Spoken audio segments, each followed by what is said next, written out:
For those of you who don't follow it or may not remember it, one of these really evil people in the online world out of whole cloth make up this story that John Podesta and I are running a child trafficking ring in the basement of the Comet Pizza Parlor. By the way, there is no basement. Yeah, there is no basement.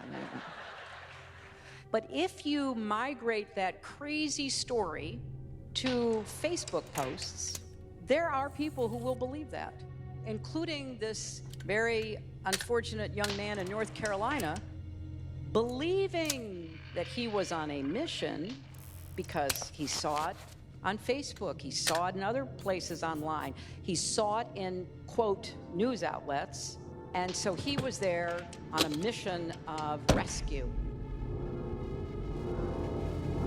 People could have gotten killed.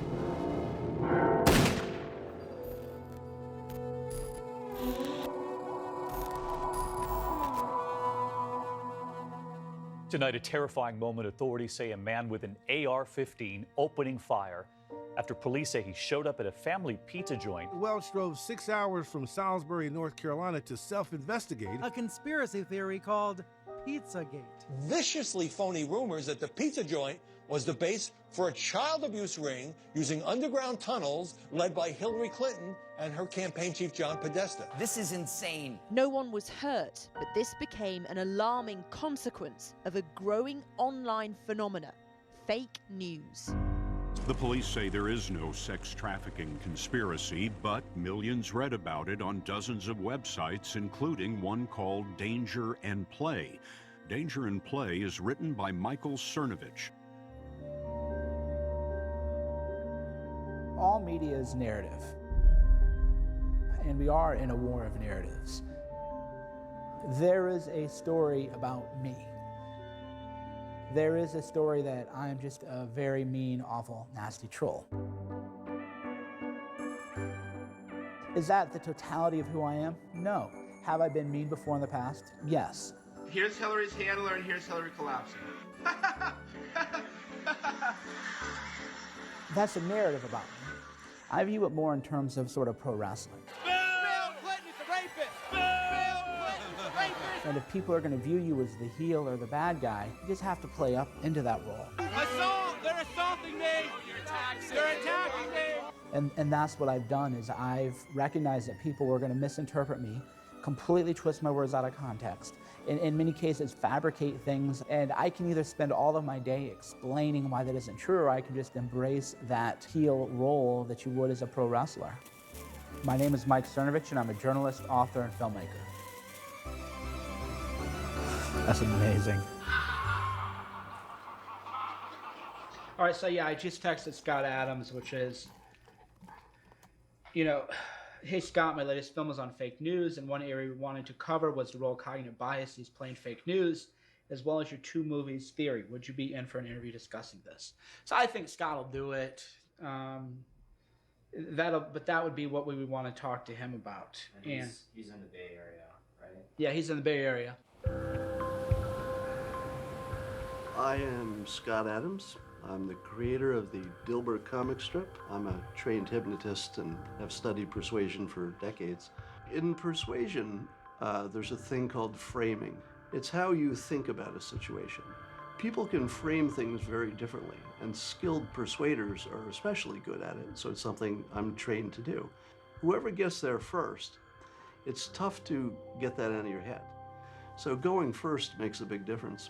I've started doing a lot of live streaming on Periscope, and when there's a big story, I can be live to the world within minutes. I just pick up my phone and I'm live to the world.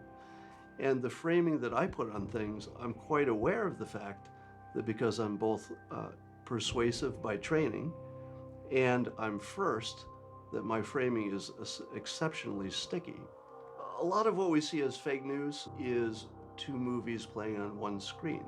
So if you took a bunch of the people on the right and a bunch of the people on the left and put them in the same theater and said, watch this movie, and when they left, they would come out with completely different ideas of what they had just watched, even though they'd watched exactly the same thing. The director of controversial documentary The Red Pill is in Australia to promote her film, which has sparked protest. It's really quite an experience to have fake news written about you personally, and it's happened to me a number of times, usually in the form of somebody is imagining what's in my dark soul, and they imagine I hate something. Almost always, that's completely off base. Until it happens to you, and you see it repeatedly, you can't really understand how powerful the fake news is, how much it changes, real people's lives, and how widespread it is. Oh, fake news. I don't view you as a subject matter expert on fake news. You're a subject matter expert on you. Yes. And what the media has done with you. And I think people who have been printed in the media a lot can start to identify who is fake news because they know their true story more than anyone, right. And they can see who's not telling the truth. When I was 21, I enlisted my mother as my producer and camerawoman, and we hit the road filming and made our first film, Daddy I Do, which looked at women's rights. And that film was really embraced and supported by Planned Parenthood. They funded a Northwestern screening tour of the film and flew us out, and we did a bunch of screenings and had dinner parties, and it was wonderful, and it was really supported in feminist circles. So we had a lot of success, and everyone was saying that I had a bright future as a filmmaker because of that film. And then my second big feature film was about LGBT rights. And then I made a slew of short films mostly about women's issues. And that was kind of my brand. That was my reputation. And I had a lot of support in that. So Act 1, Cassie J goes to Hollywood. Act 2, everybody loves Cassie. Let's go to Act 3. Okay. A controversial documentary on the men's rights movement has had screenings in Melbourne cancelled after a petition claimed the film was misogynistic propaganda. Misogynist propaganda, anti-women. It is absolutely a propaganda film. It has made up its mind. Her name is Cassie J, and she's made a lot of people very, very angry. You don't really question their views in the film. Did you see the film? Why didn't you ask him about that? I did ask them about that. I mean, aren't generalisations like that dangerous? Because your publicist wouldn't send us the full thing. I sent you the screener link actually to the full film. She doesn't actually do the research. But many of the film's backers are MRAs. About men here. This is just a conversation where we want to talk about men and boys' problems for just 5 minutes. All right, Cassie, we're out of time. We'll have to leave it there, but thank you very much for joining us. Initially, I thought I was going to be making a film exposing men's rights activists as misogynists, rape apologists, women haters, trying to turn back the clock on women's rights. And after that year of filming 44 people, I realized that the film I thought I was going to make was not the truth of the story I got. I didn't change my views on gender equality. I actually expanded my views on gender equality, that we should consider men in the equation. But they wanted to make it seem like I was against women's rights. I mean, even some of the interviews I did on Australian news, the lower third where they would say the title of the episode they're doing, one of the titles was, "Filmmaker changes her views on gender equality to inference that I'm now against women's rights," which couldn't be further from the truth. But the project in Australia, they put together a video package setting me up as a monster. And in their graphics, they said the Red Pill movie was funded by men's rights activists. But many of the film's backers are MRAs. And it's just this little soundbite in an effort to discredit my entire, last 4 years' work. I did a Kickstarter campaign. Everyone knows no one has creative control if you're a Kickstarter backer. There are a minority of men's rights activists, a minority of feminists, and mostly people who didn't identify as either. And, moving forward with my career as a filmmaker, I don't know how this smear campaign will have impacted my future opportunities.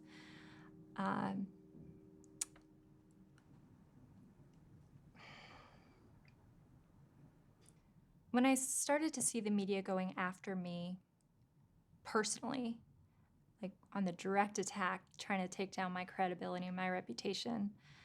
I felt cheated and lied to for my entire previous life before I became this public figure with the smear campaign.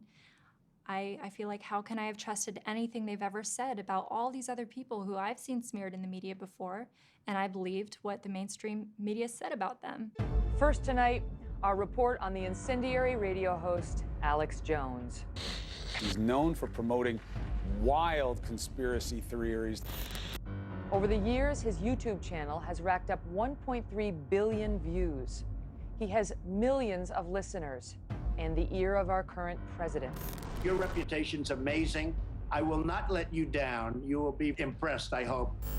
According to his own counsel, he is playing a character. But the idea that Jones doesn't necessarily believe everything he says may take some of his fans by surprise. He produces this show from his basement.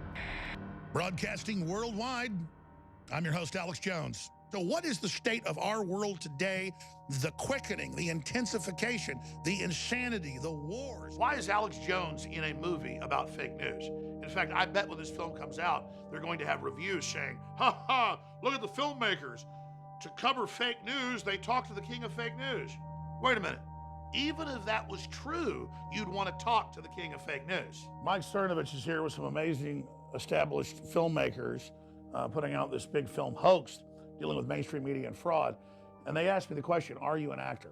When I engage in satire or acting, it's a joke when I say the things. I'm gonna go say some horrible things on air right now to illustrate how the globalists are sick freaks. It doesn't mean I actually believe the things I'm about to say. This thing's really tight on the eyes. So get ready. This is Alex Jones. This is Alex Jones being an actor. Let's go. You'll never defeat the human spirit. I'm liberal. I apologize. Jesus, forgive me. 1776 will commence again if you try to take our firearms. We're such self-centered crap that we don't even notice hell itself rising up. I don't like them putting chemicals in the water that turn the friggin' frogs gay. I've got the fire of human liberty. I'm setting fires everywhere. Kids, Magellan's a lot cooler than Justin Bieber! It doesn't bother me once you do it, whatever. I just, if you guys want to put it out, just make sure, if you do put it out, just make sure people know how to pull muscle. It just looks like I'm a crazy person, which I am kind of crazy already, but let me just start over. Here we go. I wear many hats, but 99% of the time, I'm a father, I'm a patriot who wants to simply research the facts so we can live in a better world. And that's why, since the time I was 21 years old, I've been on air, because I've known there's been a war on for our minds. The victory will be an endorsement of a philosophy. Sir, shouldn't we abolish the CFR? That's the real reality that none of you will talk about, and most of you are members. And I'm being drug out. Laugh at it. We need whistleblowers, and we need whistleblowers who aren't afraid of being smeared. Courageous people that are willing to step into the limelight and take the tomatoes being thrown at them. My entire career, it's been about putting myself out there to take the hit first, to draw the enemy out so that more people wake up to the larger picture. I knew Megyn Kelly was coming here to destroy me. I knew she was coming here to do the ultimate hit piece. And so I understood that I had to basically take her attack on so that I could use it as a way to educate my listeners and viewers on the anatomy of a hit piece. I think why smear campaigns happen to people like me is to send a warning to other people to not go off the reservation and do something like what I did. A warning to don't do that, or we're gonna do to you what we did to her. Because when you're one of the main subjects that's been chosen to be destroyed, because they know that what I promote really does symbolize basic American values, if they can destroy that, they think they can really hurt their real enemy, that's the American people. We got to take this guy out. Why do you got to take me out? Because I'm not part of the permanent political class. You got to take me out because I'm a business executive and I can smell the rotting cadaver of Washington that sits in the basement of the American public and the American community. And I'm ready to help the American people remove the cadaver from the basement.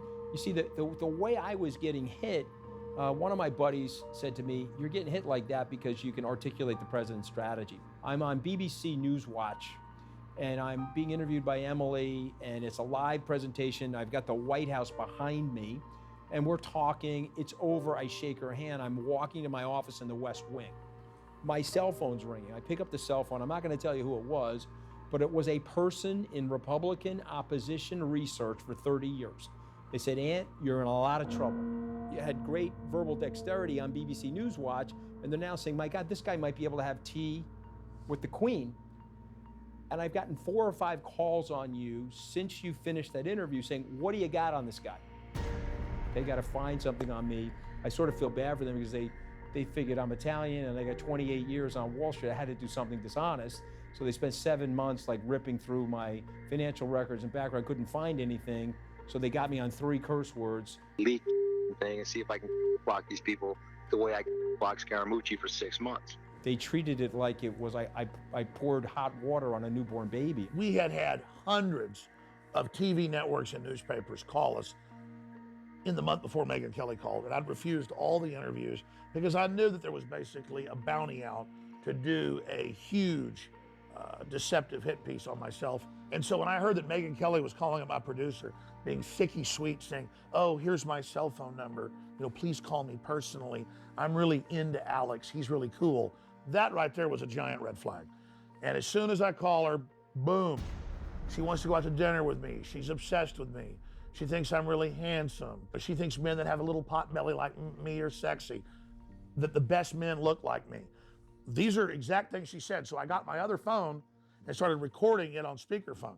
You just became very fascinating to me. I just sort of thought you were this maybe, one-dimensional guy, like this is your thing. She promised me that it wasn't a hit piece, so that she didn't even want to get into the subjects like Sandy Hook. It's not going to be some gotcha hit piece, I promise you that. But of course, once she got here, she uncloaked herself. Sandy Hook, 9/11. That's a dodge. And she would take pieces where I'd said one thing 20 minutes before, "I love Satan," and edit that into something that was a completely other subject to make it sound like I was a stark, raving, babbling, stuttering volleyball or something. It's just... I just want to talk about you. I want people to get to know you. And the craziest thing of all would be if some of the people who have this, insane version of you in their heads walk away saying, "You know what? I see like the dad in him. I see the guy who loves those kids and who is more complex than I've been led to believe."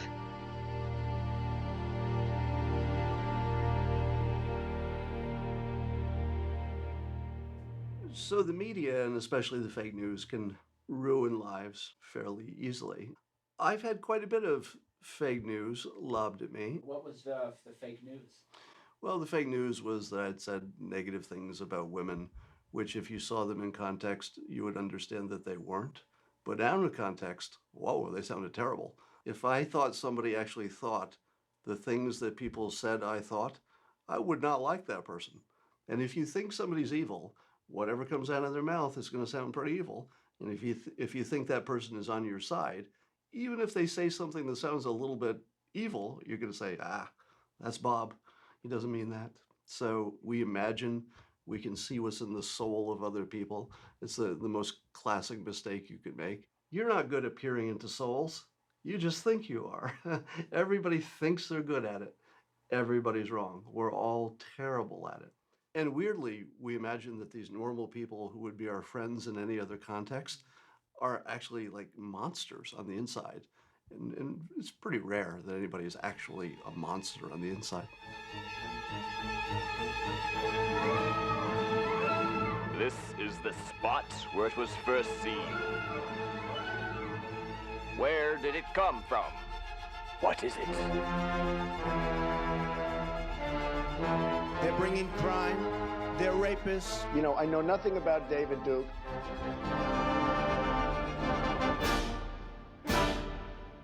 It's end of the world every day. 24-hour Trump horror fest. He tweeted again, civilization is collapsing. Never in the history of the United States a monster of such horrifying hatred of man. They claim that they can hear dog whistles, secret messages embedded in the text. They have a special power for hearing what you said without you actually saying it. We can disagree with some or several of Trump's policies. I'm not here to talk about politics. I'm talking about what he said and how it compares to what the media literally portrayed him as saying. When Donald Trump kicked off his presidential campaign at Trump Tower, he goes down the escalator and he gives a speech in which he says, all Mexicans are rapists. This isn't just a general impression. I mean, this is something that was said repeatedly on CNN, Time Magazine, CBS, Washington Post, Politico, Huffington Post. Repeatedly, time and again, we find them literally saying that Donald Trump said Mexican immigrants are rapists. A horrifyingly disturbing and grotesque thing to say. If Donald Trump said that, then absolutely he should drop out. The fact, of course, is that's not quite what he says. What he says is, when Mexico sends people, they're not sending their best. They're sending people that have lots of problems. They're bringing drugs, they're bringing crime, they're rapists. And some, I assume, are good people. And what he did say, you know, was graceless. It was inappropriate. But gosh, it wasn't. He didn't say that all Mexicans are rapists. That's just not what he said. He's complaining that somehow he thinks the Mexican government is sending people that have lots of problems. But the media fixated on 2 or 3 words, they're rapists, and decided that the noun there must be the worst possible interpretation, meaning all Mexicans. Every single Mexican, children, nuns, old people, all of them are rapists. And what a shame that Donald Trump said that. And he explained himself repeatedly. He went around praising Mexicans in multiple states again and again, saying they're good people, they're wonderful people, I want them to come in legally. The media never cared. What they cared about was this cartoon to not echo a stereotype, create a stereotype that I had never even heard of, that all Mexicans are rapists. What's stunning about these stories, these memes, is that even despite their being so incoherent, the media is able to just keep them going endlessly by systematically neglecting every shred of evidence against the story and reading between the lines with everything that seems a little off color. So here's another meme. During the campaign, Donald Trump called for the creation of a national database, a registry that would track all Muslims in America. Every Muslim American would have to be registered in this thing, carry a special ID, perhaps wear a badge. This was echoed in countless many media. It's totally false. It just didn't happen. The proposal wasn't created by Donald Trump. It was made by a Yahoo reporter. Do you think we might need to register Muslims in some type of database or note their religion on their ID? This is Hunter Walker, Yahoo News, asking this to Trump. And what did Trump do? He didn't answer the question directly. You know, he's just interested in sticking to his message and saying the things he wants to say. It's known as the artful dodge. I mean, this is something politicians have been doing for decades. Well, we're going to have to look at a lot of things very closely. We're going to have to look at the mosques. We're going to have to look very, very carefully. He said, look, he said carefully. Now, when Walker reports this, what he says that Trump says, he says he wouldn't rule it out. Then it becomes he calls for the creation of a national database. And this expression shows up on CNN. It shows up on the cover of New York Times. The fascinating thing is how they seem to play a game of telephone, of taking not just what Trump says and twisting it, but they'll take what each other of them say that Trump said, and they'll add details. And Donald Trump again and again says, I didn't say that, that's false, this is ridiculous, I didn't start it, a reporter suggested it. Did they apologize? Did they at any point say, you know what, we want to go back over some of these stories we said, whether they're about, you know, religion or Mexicans, or, you know, let's do a tally of how many of these things we kind of twisted out of proportion. No, they're more interested in people tripping up on words rather than events. All kinds of things happen in the world. Alarming, important, urgent things. People die, people are dying. Serious things are happening, and instead, the sad state of the media is, what are they obsessed with? What is their number one concern? It's Twitter. I'm fascinated that the media is obsessed with whatever little white lie they think that I told on Twitter. How many people are dying because of whatever they view as being untrue that's being said by me? Now let's compare body counts. I'll gladly compare, they would have to frame me for body counts and shootings, as they did with the Pizzagate thing.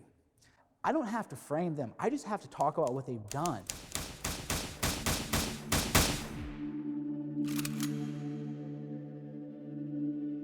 I measure things in terms of head count. The biggest head count for fake news is communism as a whole.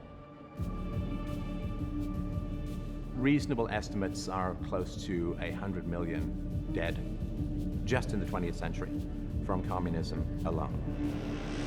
There are a brutal number of fake news stories covering up the hideous nature of communism, and given that the facts are so easily available, given that the data is so easily available, I really do more than question. I have nothing but bottomless contempt for the people who cover this stuff up, because they are aiding and abetting some of the greatest genocides in human history.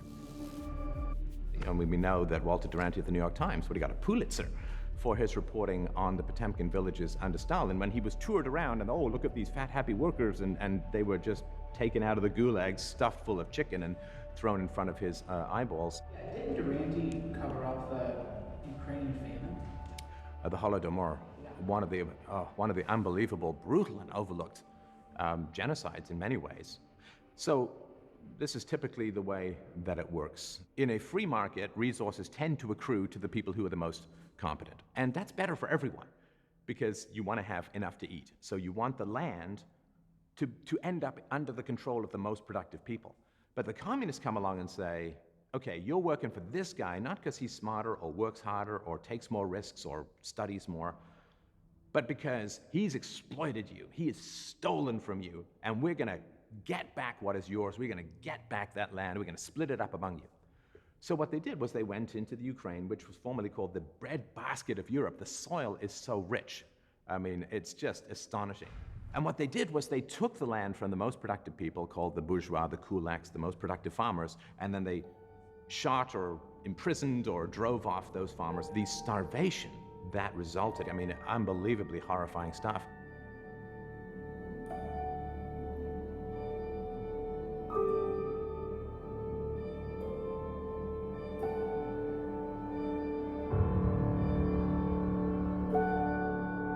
This was all covered up. The reports were coming out, just as the reports were coming out about the Holocaust. The reports were coming out, but they did not examine it as much as they should have, and millions of people starved to death as a result. And that helped stretch out the communist regime for another couple of decades, and it helped to spread the communist regime to other places in the world, North Korea, Cambodia, China. You know, there was a time when a third of the planet was under communist dictatorship. That had a lot to do with the intellectuals who came across and spewed the propaganda that they were fed. And they were happy to do it because they wanted to save the system, not deal with the facts.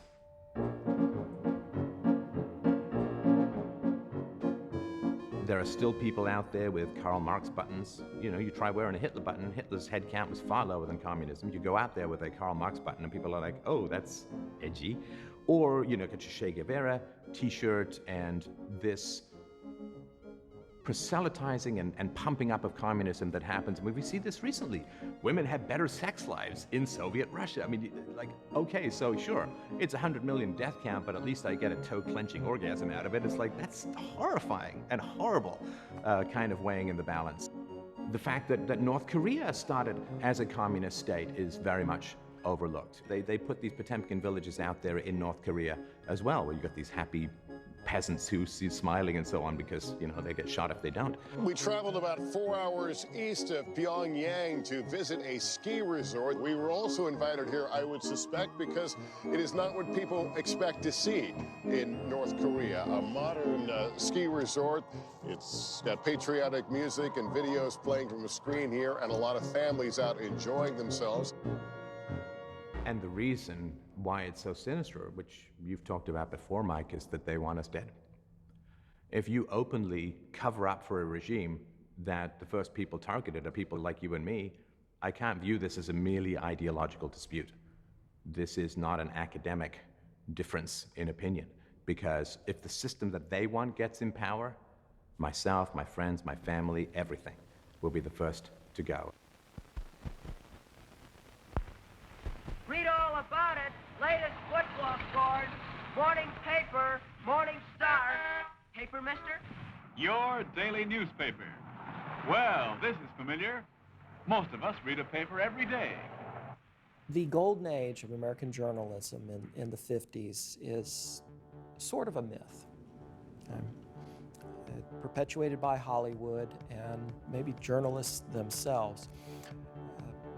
But it was golden in some ways. There were hard-hitting reporters out investigating, trying to break big stories, and that image of a disheveled reporter who wants to get the story no matter what, in some way is representative of reality. They did publish hard-hitting stories. And print was king because TV was just baby stages. And there was a norm of objectivity then. Editorial stayed on the editorial pages very much. And the news tended to be very balanced and very fact-driven. The editorial writer must be able to write on many subjects. But instead of merely reporting news, he analyzes it and explains its meaning, often expressing his personal opinions. He must reason accurately and fairly, and write in an interesting manner. There was also a different culture of the time, which was that objective truth does exist, and that there are consequences for lying and doing this in the afterlife. Journalists, whether they were practicing Christians or not, brought in this American ethic, which included God, absolute truth, also this idea that yes, there are objective facts that we can find and report. To be successful today, a newspaper must contain all the elements of the best journalism to fill the needs of modern newspaper readers. But beyond that, it must inspire complete confidence in its integrity. One of the key bits of information is a study that I did that fits right into the golden age of journalism that looks at American newspaper editorials from 1958 to 1970. And so starting in 58, I found that all of these papers leaned a little bit to the right. Surprise. But between 58 and 70, there was a dramatic shift to the left, much more so. And I mean, it is almost a straight line and showed no signs of changing. And informally, I looked at some contemporary editorials the same way from some of those major papers and found them up there. And so we see this shift during that time in the 60s to much more liberal orientation. Additionally, the way the editorials were crafted changed, which I think reflects a change in the news culture and the culture of the country. In the late 50s, we found even if they leaned one way or supported one policy, they still offered a healthy clash of those issues. And so you kind of got both sides, and you had room to disagree. As we progress further to 1970, that stops, and it becomes more polemic and less an argument. I think one of the main considerations for that change was the Cultural Revolution. We start to see a new generation coming into power. We now have the creation of a liberal environment. And let's not forget some of the formative documents that came out of Students for Democratic Society in the early 60s. And they quite clearly stated that student progressives needed to move into the major institutions of this country to affect change. We're going to be on the streets and in every institution in this country from now on. The media, the news media, was one of those institutions that was targeted. We're going to replace capitalism with socialism. There was also some dissatisfaction with the federal government in terms of its forthrightness with what was going on in Vietnam. As trust was lost, there was more willingness to oppose. So it was many factors engaging, and now it's gone all the way now. For we are opposed around the world by a monolithic and ruthless conspiracy that relies primarily on covert means for expanding its sphere of influence. We have been compelled to create a permanent armaments industry of vast proportions. It is a system which has conscripted vast human and material resources into the building of a tightly knit, highly efficient machine that combines military, diplomatic, intelligence, economic, scientific, and political operations. We must guard against the acquisition of unwarranted influence, whether sought or unsought, by the military-industrial complex. Its preparations are concealed, not published. Its mistakes are buried, not headlined. Its dissenters are silenced, not praised. Only an alert and knowledgeable citizenry can compel the proper meshing of the huge industrial and military machinery of defense with our peaceful methods and goals. And so it is to the printing press, to the recorder of man's deeds, that we look for strength and assistance, confident that with your help, man will be what he was born to be, free and independent.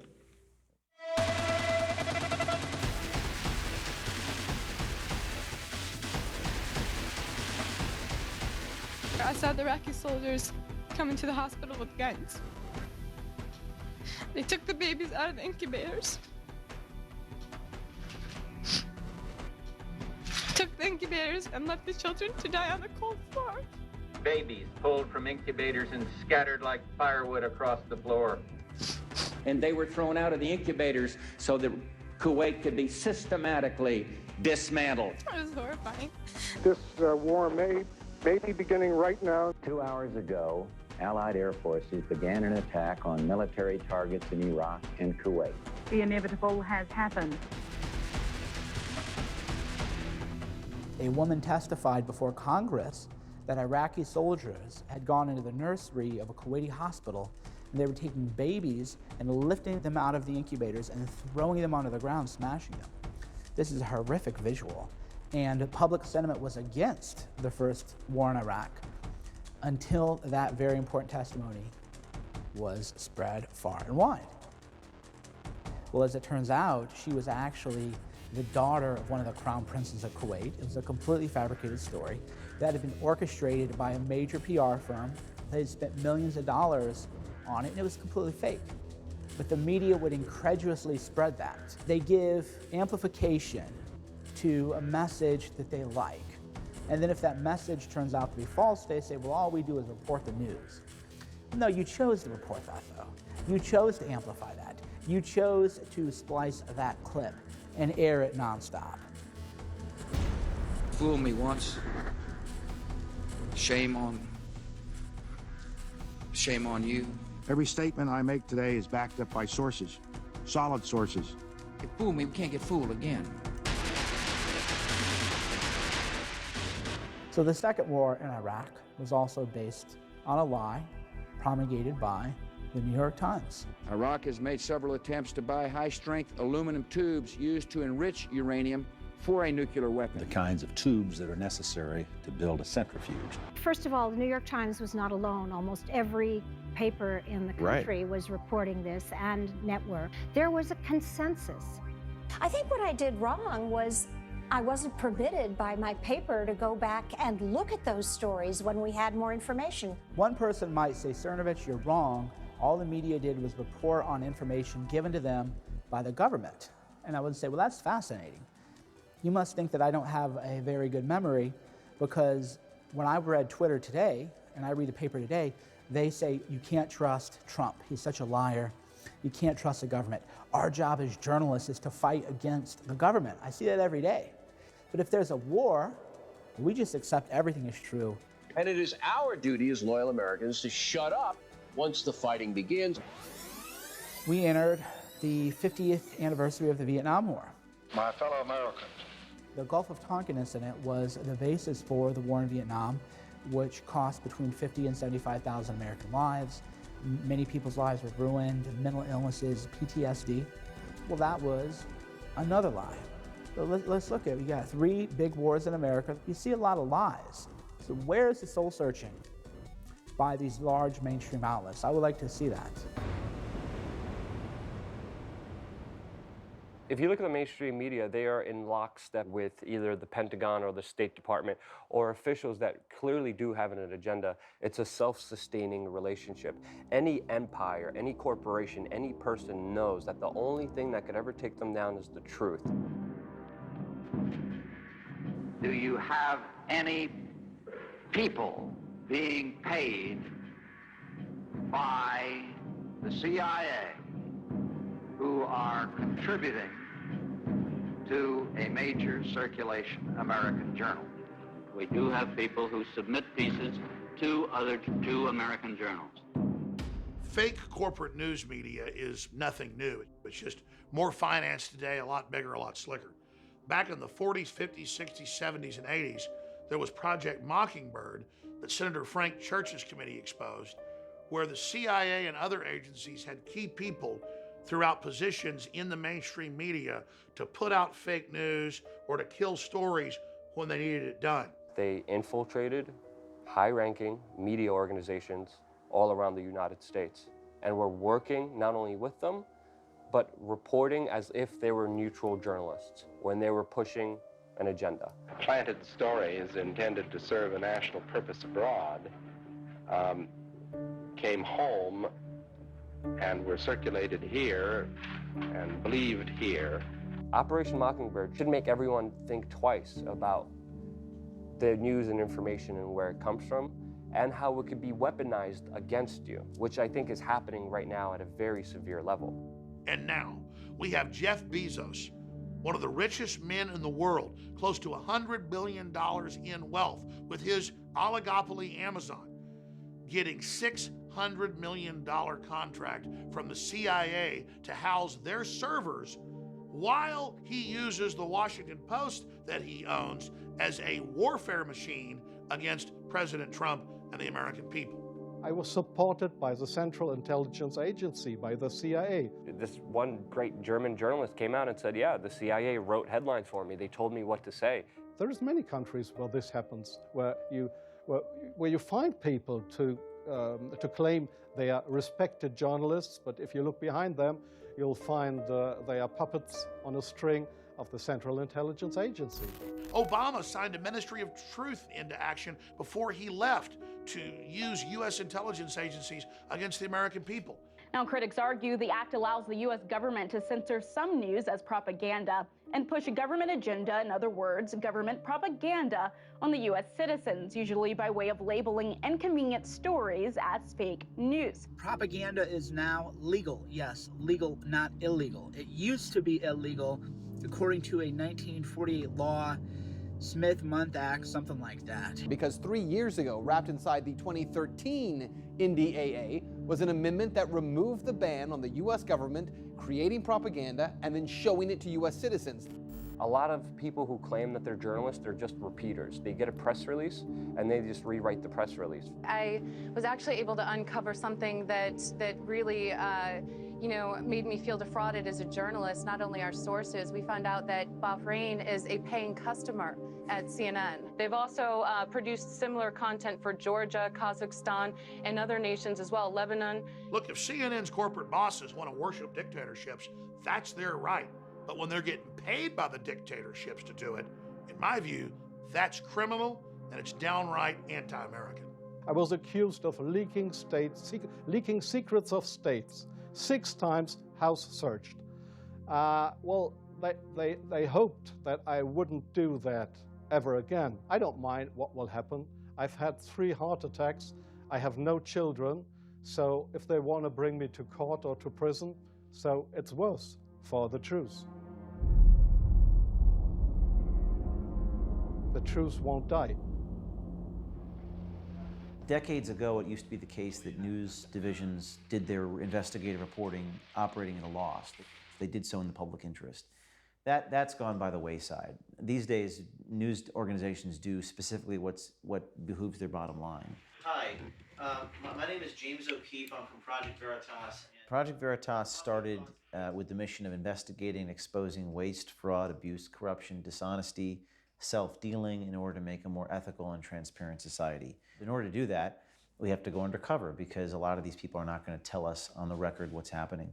One story has monopolized President Trump's time in office like no other, especially on CNN. Russia.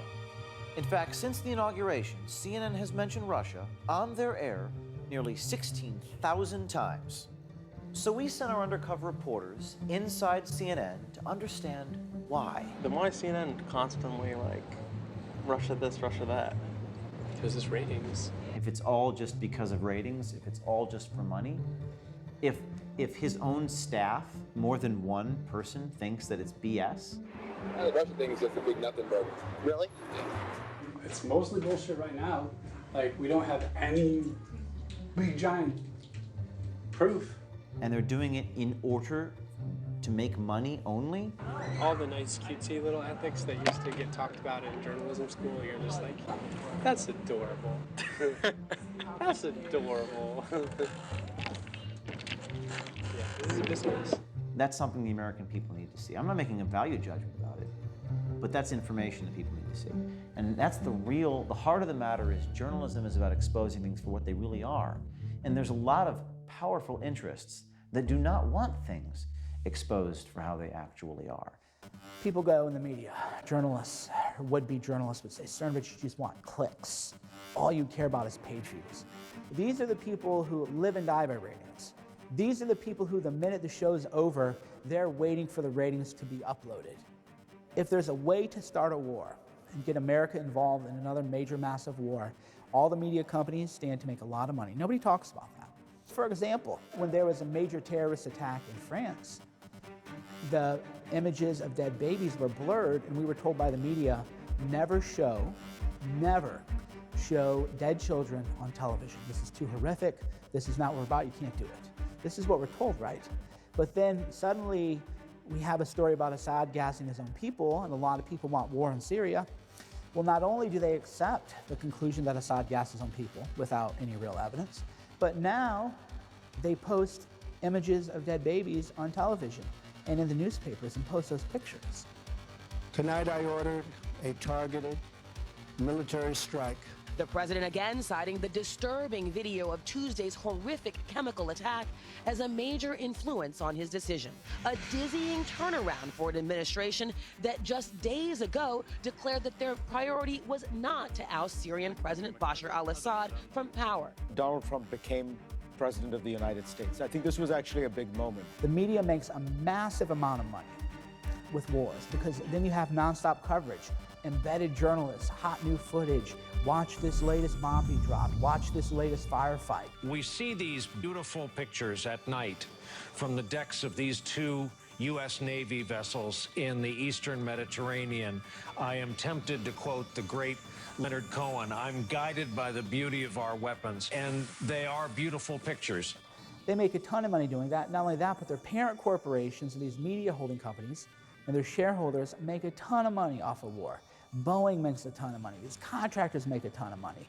The lobbyists make a ton of money because now you have contracts to dole out. Nobody talks about this, though. How does the media make its money? War is never coming from itself. There is always people behind it to push for war. And this is not only politicians, this is journalists too. Because you know there's a lot of jobs at stake. Certainly if a lot of these defense contractors stop selling warplanes, other sophisticated equipment, there's going to be a significant loss of jobs. So what they're doing is completely dishonest.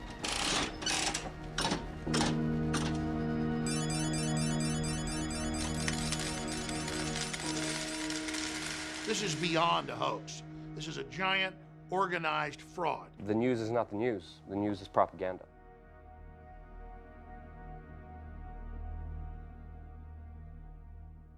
Nothing has captured this crisis like the picture that we began with last night. His family says his name was Ilan and that he and his brother and his mother drowned trying to reach Greece by boat. All photographs are rhetoric. All photographs are accurate. None of them are the truth. Let's face it, we don't see the world in a still frame. We don't see the world in black and white. We don't see the world frozen. All photographs are kind of self-portraits. They're really a reflection of the photographer and the editor There's a lot of journalists who get angry when I say that. And tonight, we're going to spend the program looking at the power of that image, which has shocked the world, shaken politicians, and transformed the debate about refugees fleeing from war. If you're listening to a song, you have to listen to the song. You have to at least get to the hook before you decide that you think it's a good song. Still images don't work that way. Still images happen immediately. I just can't look at that without being so upset. Like, it just makes me think how lucky I am that I live in Australia, that my children live in Australia. That's what it is. Yeah. The most persuasive thing is visual. Our visual sense overpowers everything else. So what they choose to show as an image is the message, no matter what the words on the screen say. What you remember is what you saw. The salaciousness or the shock value of images can be used in order to kind of manipulate people's behavior. Dead children are normally taboo, especially on the front page. But next morning, almost every UK newspaper broke the rule and ran an image on the front cover. And if you compare that to the bodies in Europe from terrorist attacks, some of which committed by these migrants or their descendants, those bodies you can't see. Showing those bodies can get you censored on social media. People still have fears that migrants might have an ISIS member lurking among them, which there has been no credible example of. News broke that one of the attackers may have posed as a refugee and entered Europe through Greece with a fake Syrian passport. Knowing that you're not seeing those photographs should be a tip, right? It should be a clue.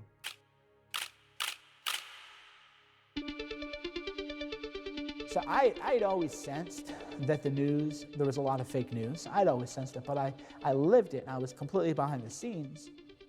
What happened, what brought me into journalism, is there was a big thing going on in Budapest, Hungary with migrants. The media was saying, the Hungarian people are just beating up these migrants and they're abusing them. This is so terrible. So I happened to be over in Budapest. So I just said I was going to be in Hungary through my blog. And I started getting emails from people. I see you're going to be in Hungary. I actually live here. And then I decided to have a meetup through my blog because they said, oh yeah, the media's like totally lying about this. We'll show you what's really going on. And then I thought, well, wait a minute. I don't have blog readers. I don't have book readers. I have a human intelligence network. And then I thought about like Fight Club. They said, we're the ones serving your food. We're the ones watching your car. We're the parking lot attendants. We're the baristas. And I kind of had that moment where I go, yeah, I don't have readers. I now have sources. Do not fuck with us. So I went to Hungary and I reported on the refugee hoax that was going on. They were actually being very well taken care of. There was charity everywhere you looked. Everybody there is very well fed, multiple meals, cleaning areas, tent cities everywhere. The men are playing soccer, people are goofing off. Completely different than what was being reported. There was one woman in a wheelchair. So you know what? All the media people lined up to talk to the one woman in the wheelchair. No cameras on anything else happening there. So as I'm there witnessing it, then I would read the New York Times and you see an image of a child or a person in a wheelchair or something. No, there were like 10, 15 kids there. The rest of them were men of prime fighting age. What happened for me personally at the Coletti train station is I'd never had something go viral. I uploaded pictures on Facebook and I got over 1 million people reach on Facebook and I go, wow, okay, I'm onto something. And then I started to say, well, I'm going to take people behind the news. I'm going to put the camera on the media. He could have undermined the messaging so much that he can actually control exactly what people think, and that is our job. The old guard is gone, the new guard is here. Journalism on the web and created specifically for the web is disrupting traditional models and creating new ones. You're credited with pretty much digitally revolutionizing this whole new media movement.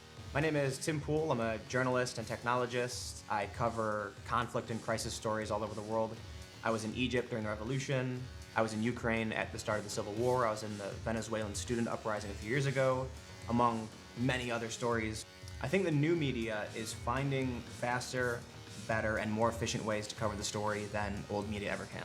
When I go out on the ground and report, I have a GoPro that's about this big, and my phone, and I can strap the phone to my chest, which does a high-definition live broadcast. I can interact with my audience, and then I look over to my side and I see a big satellite truck that costs 10 times, 100 times as much as my cell phone plan. TV31 wants you to meet our newest addition. I'm filming two things at once. I'm reporting, I'm filming, I'm interacting with the audience. I'm also filming a separate segment. The jobs of 4 people in one person. And they still can't get the speed and content that I can. Yeah, I took that mindset of going behind the scenes to Trump events.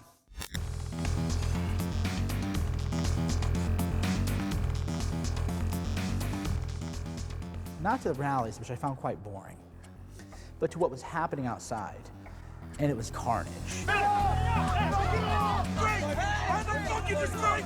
People had taken over the streets, were tearing down signs, sucker punching people, screaming at people.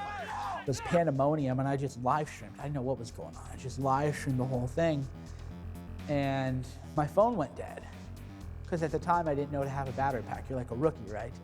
So I'm running to charge my battery, get like 3, 4, 5%, sprint back, live streaming, sprinting back, live streaming. And it was fun. It was a major adrenaline rush. The biggest difference between an independent journalist and a mainstream reporter, first, is the entrepreneurial attitude. It's a huge risk to go off on your own, and so immediately there's going to be a different perspective on the world. A lot of the traditional journalists, they get out of school, they look for a job. A lot of independent journalists know what they want to do and oftentimes will fly themselves to some dangerous part of the world because they want the story. Yeah, but we live for this, you know? We live to tell the truth. Nobody else is going to do it. We have to do it. So, here's another great example of fake news.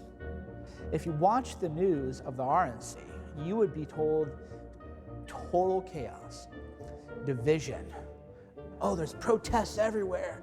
Protests everywhere at the RNC. You'd go to these protests, it's 20 people. I kid you not. 20 people and 100 media people taking pictures, and they would stage them, and they would crop the shot so you couldn't really tell how many people were there. So disappointed by these protests. Yeah, I know. I'm going to have to go to DNC. So I go, and I was in a real protest march.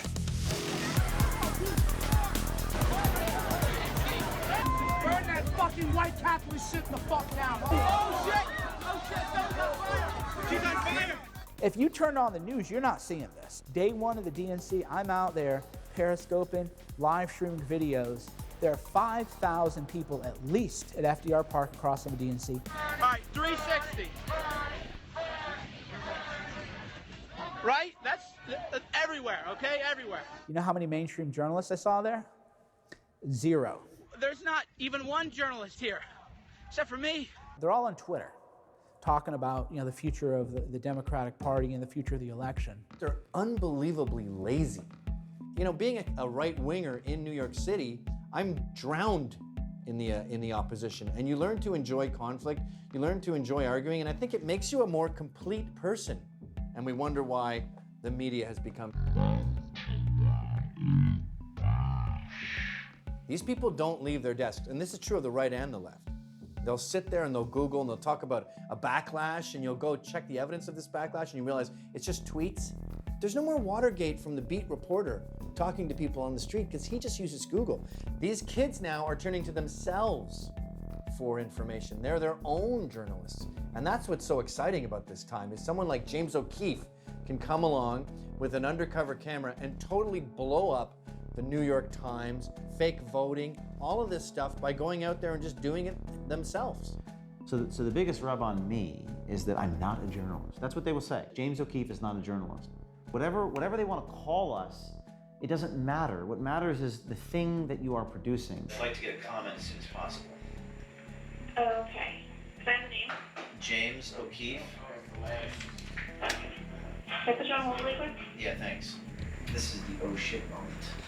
Journalism is not just an identity, it's an activity. It is what you do, and you judge people based on what they produce. Basically, everyone is a journalist. But here you have actual grassroots activism, and there's no media. So you go to the DNC, you see this massive protest, real protest, not like this bullshit, the RNC, which the media hyped up. Real protesters, and they're Democrats, and they're being kept out by this big cage. It's like we're the criminals, but not her. And they're all talking about how they hate Hillary, they're not going to vote for her, they're not going to do anything for Hillary Clinton because they thought the primary was rigged. And there's no mainstream coverage of this at all. They're chanting WikiLeaks. What do you think about the WikiLeaks? Okay. That's the last straw. That is the proof of what we've all expected that they've been doing. WikiLeaks released thousands of emails from the DNC appearing to show favoritism towards Hillary Clinton. CNN can't verify the authenticity of those emails, but they suggest that Bernie Sanders may have been right. The primary system was rigged against him. WikiLeaks offered a window into the world that most people would have never had. And that's the real reason the media lied about WikiLeaks. When Chris Cuomo said on CNN, it's illegal to possess these stolen documents. It's different for the media. So everything you learn about this, you're learning from us. It's different for the media. It's different for the media. WikiLeaks showed, though, the extent of the collusion. There were, I believe, 52 reporters who had various off-the-record, very homey dinners with John Podesta. So they're all great friends. Glenn Thrush, who was then at Politico and now at the New York Times, emailed John Podesta and said, I'm such a hack that I'm going to send you the part of the article that pertains to you before it's released.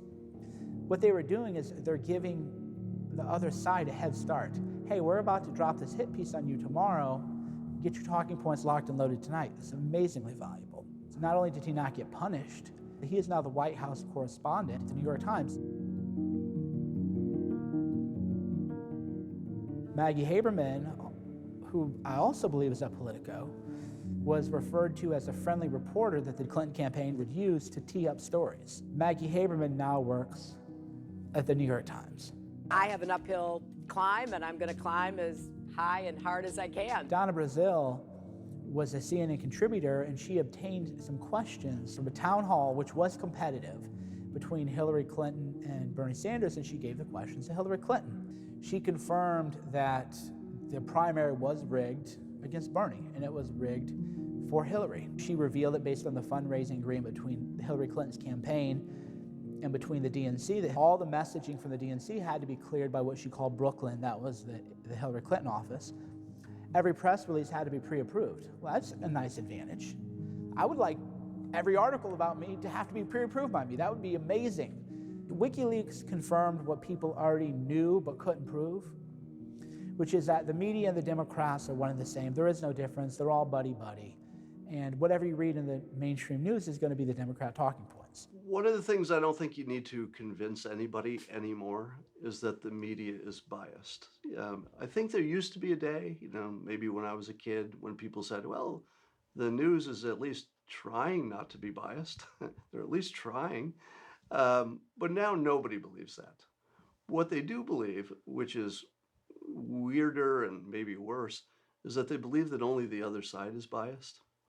And that's a tough one to crack. A lot of people will look at me and they'll say, Lauren, you've obviously got a bias. Yeah, everyone has a bias. I'm just honest about it. I will tell you, yeah, I'm coming from a right-wing point of view. That's my feelings inside. I am right-wing, so I'm going to explain that to you and tell you to go look and read other journalism as well. It doesn't matter if you are one political side or the other. It matters, are you going to tell the truth about what happened? And so with a lot of these journalists, they're more interested in winning. They're more interested in the political agenda. They're more interested in fitting in than being honest. If I was the CEO of the New York Times, I would bring all my reporters in the room and say, here's the deal. If you have an opinion and it gets injected into your article, then state that to the public. The issue with the mainstream media is they tell you, I'm neutral. I'm coming from a position that's totally impartial. President Obama is the most noble man who has ever lived in the White House. The Manchurian candidate couldn't destroy us faster than Barack Obama. It's illegal to possess these stolen documents. The most trusted name in news. It's ridiculous. You have media that's literally colluding during the debates that are leaking questions and still pretending to be impartial media. Everyone has a bias. It's just some people are going to be honest about it and some people aren't. And new media, independent media, are honest about it. What I learned at the DNC, not only about the media being fake and how they would construct a fake narrative in real time, But I did see how the Democrats and the media were covering up the whole Bernie Sanders thing. And I said, there's no way in the world Hillary Clinton's going to win. So people, of course, call me all year, you're an idiot, you're a conspiracy theorist, you don't know anything, you're not an expert, blah. And I was like, well, that's because you're watching the news.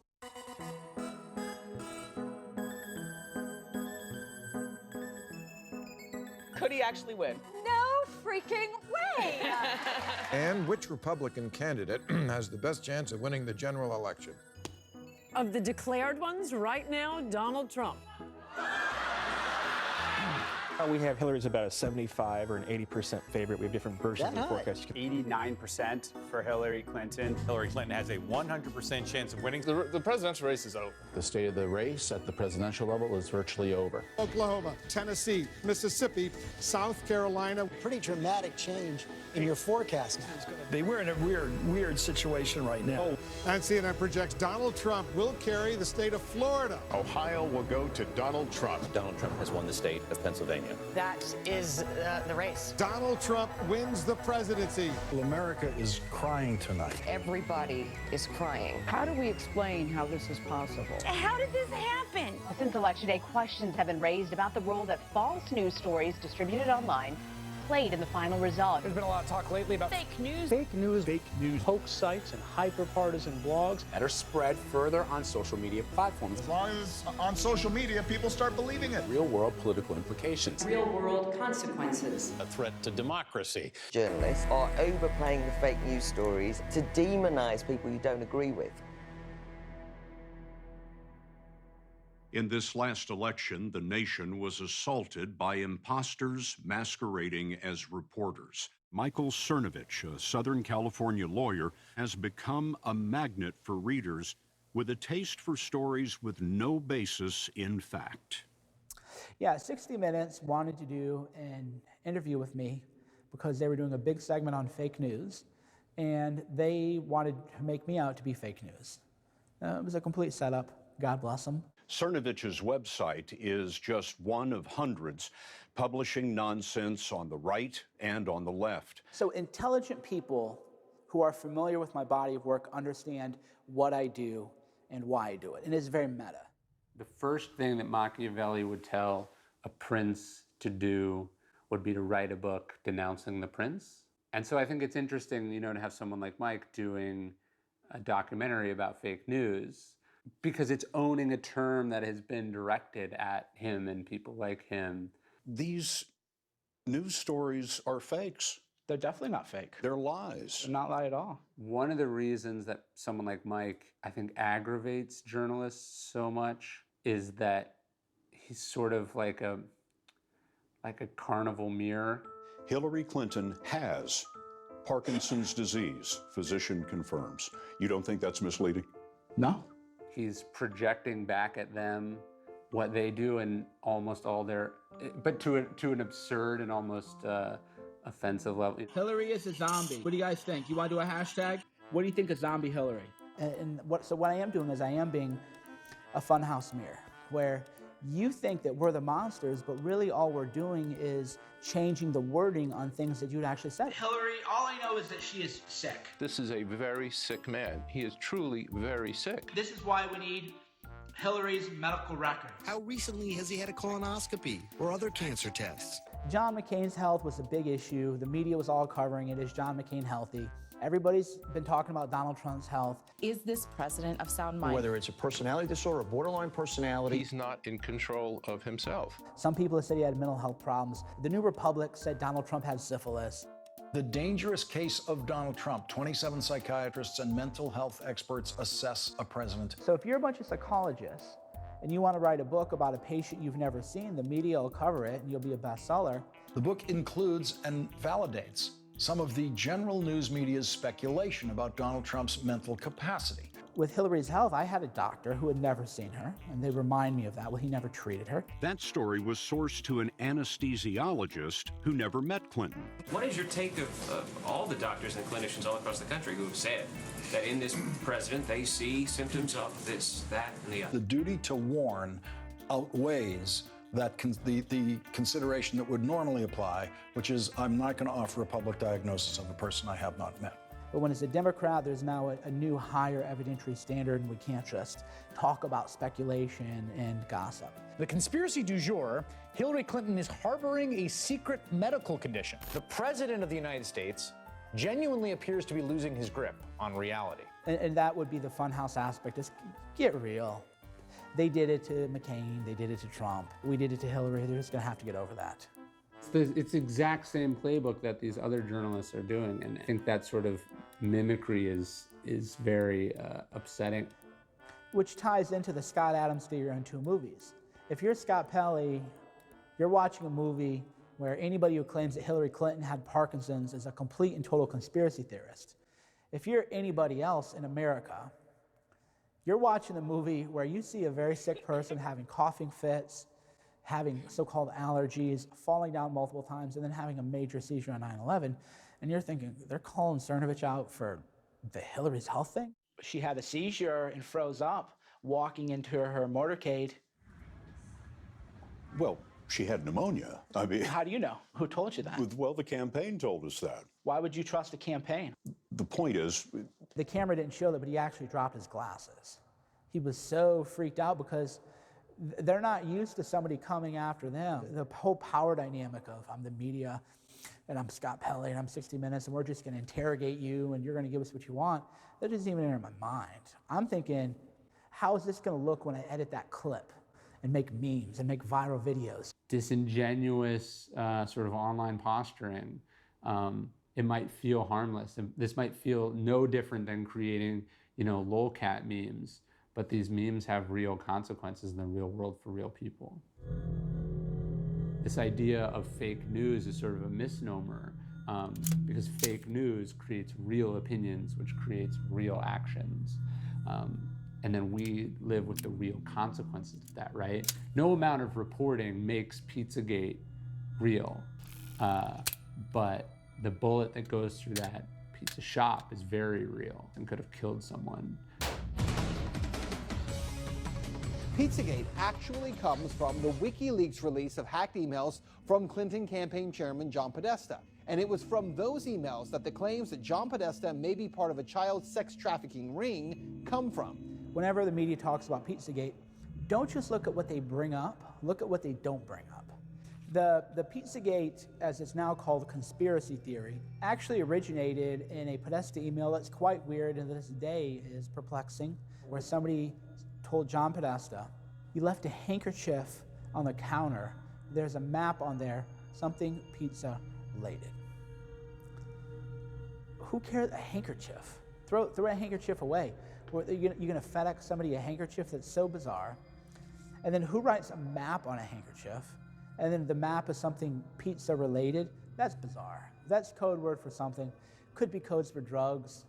I don't know, but nobody in the media ever said, hey dude, why would you have a handkerchief with a map on it that's pizza related, and why would anybody think it's important enough to send to you? Users of the anonymous online message board 4chan, known for rogue political discussion, suggested without any proof whatsoever that the word pizza was code for child sex trafficking at the restaurant. The conspiracy theory quickly spread to Reddit and YouTube, feeding fake online news stories, then jumping to Facebook and Twitter. People on 4chan and 8chan, they just post and they say, guys, look at this, what the hell is this? And then they just start connecting the dots, and it's all public record. It's all out there in the public domain, and all they're doing is connecting the dots that the media, wouldn't touch. And the media wants you to believe that you can't look at this stuff and say, yeah, this is really weird. This is really fucking weird. The amazing thing about Pizzagate is that if you start looking into the evidence for it, it's really compelling, meaning that it's hard to imagine that all of that evidence doesn't mean what the Pizzagate conspiracy thought it meant, right? But it's also classic confirmation bias. Yeah, there's another piece of evidence for my side. Yeah, there's another one. Even though other people could look at it and just say, what the hell are you talking about? I don't see it. The Pizzagate narrative, as least as concerning Mr. Alefantis and Comet Ping Pong, we have subsequently determined was based upon what we now believe was an incorrect narrative. We apologize to the extent our commentaries could be considered as negative statements about Mr. Alefantis or Comet Ping Pong. We encourage you to hold us accountable because we improve when you do? These, they call themselves Pizzagate researchers, which I never was. They have video after video analyzing everything. And somehow it became about a pizza parlor.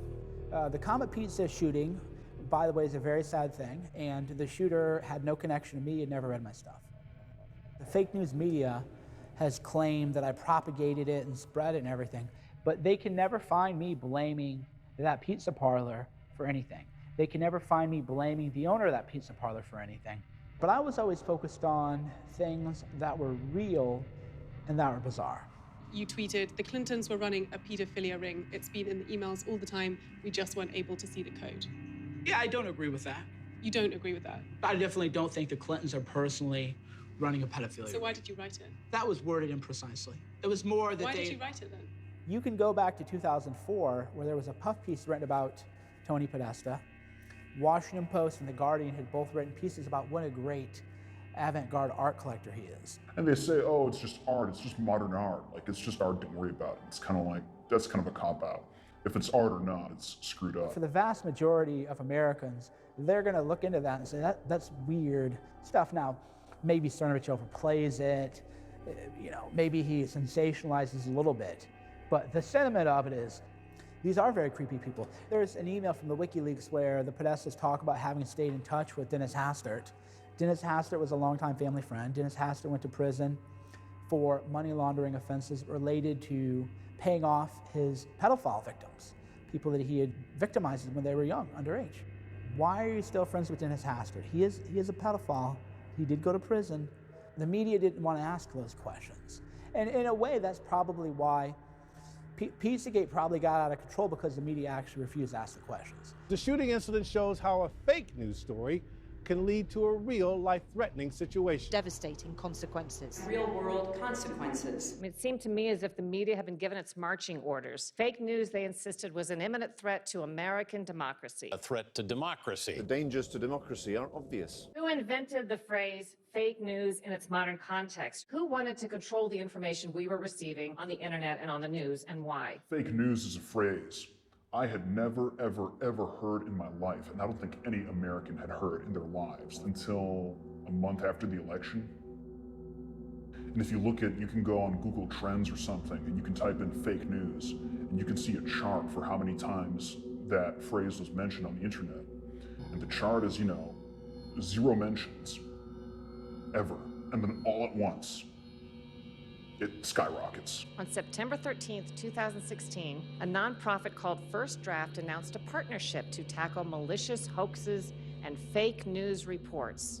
If you follow the money, you often get a lot of answers to questions. So I want to know who is behind the funding for that nonprofit First Draft and its anti-fake news campaign. It turns out the funding came from Google.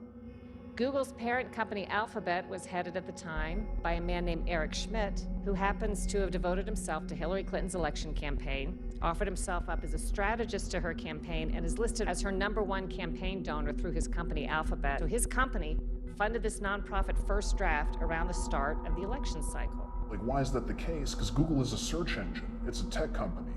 What's Google doing palling around with Hillary Clinton and the State Department and the government and all these deep state people? Was the whole anti-fake news campaign an attempt to shape our views and limit our access to certain information by labeling selected websites and stories as fake and controversializing them? And it's totally a psyop. It's totally a psyop. As soon as the fake news meme, got going, Facebook started labeling certain news stories from alternative media outlets fake news. And so, if they can't ban the First Amendment straight out right away, they go for plan B, which is to discredit anybody that isn't themselves and to get them banned semi-legally with stuff like Facebook, which is basically a monopoly at this point. There are no real competitors to Facebook in this country, or Twitter, or Google. If you get kicked off these big Silicon Valley platforms, you're basically fucked. Facebook and other social media sites are being criticized for not doing enough to stop bogus stories. This week, social media giants Facebook and Google said they will go after hoax websites by restricting ad revenue. Almost 100% of our videos are demonetized as a punishment for what we are politically doing.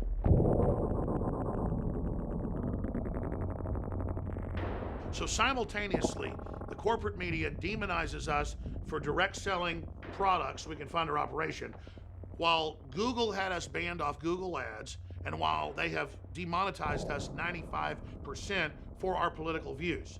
So they want me to just go to the gulag, shut up, go bankrupt, shut down, and stop having my speech, and I'm not going to do it.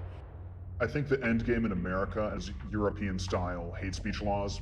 A lot of people in America don't know this, but in Germany, in Sweden, in the UK, and in France, you've had ordinary people go to prison for making anti-immigration or anti-Islam posts on Facebook. Sweden should be a canary in the coal mine for the rest of us. The police have just warned us that if we don't leave now and take this escort, it's going to get really bad really fast. They said 50 people could be here in minutes, and they recognize us. They're masking up. We have to leave.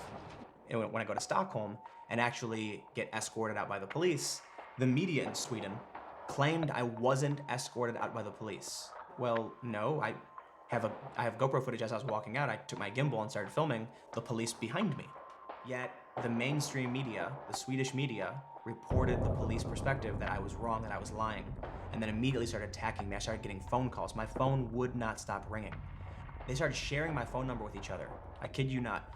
And so I actually went on a national television program. So welcome to Opinion Live. They had scheduled me on this program before I went to Rinkeby. But when I went on, they asked me to explain what happened in Rinkeby. They first said that the police had disputed my claims that I was escorted out and asked me to clarify, to which I responded basically how I just did. And she responded in Swedish. Instead of saying what I said, she said, "He's talking about Rinkeby, but the police have disputed what he is saying and said he's lying." I didn't even tell the audience what I said. They just said I was a liar. I've talked with people who have visited Sweden on vacation, and you know what they tell me? They tell me it's the North Korea of the North. One of the largest newspapers, Expressen, hacked a comment system to find anonymous posters. They find their names and addresses. They go to the homes of private individuals, film their faces, and accuse them of being white supremacists. Sure enough, these people lose their jobs. They lose all their friends. People are scared to interact with them.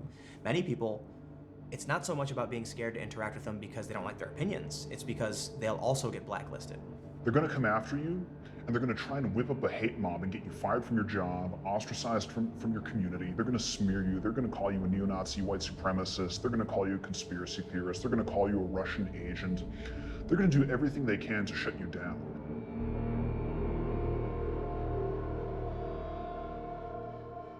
And in the face of this unprecedented censorship, we've only seen support grow.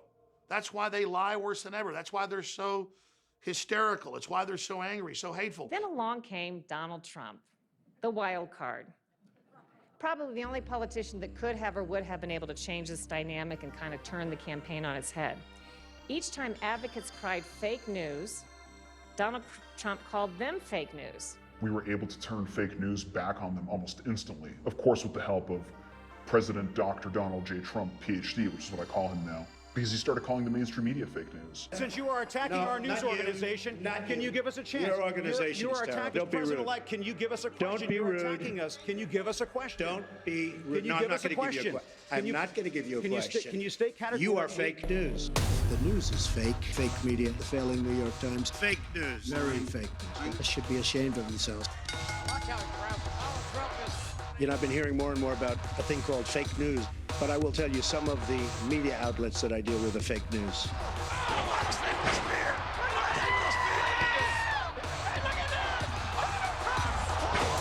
And so as soon as they introduced the idea that news could be fake, it was turned against them almost immediately.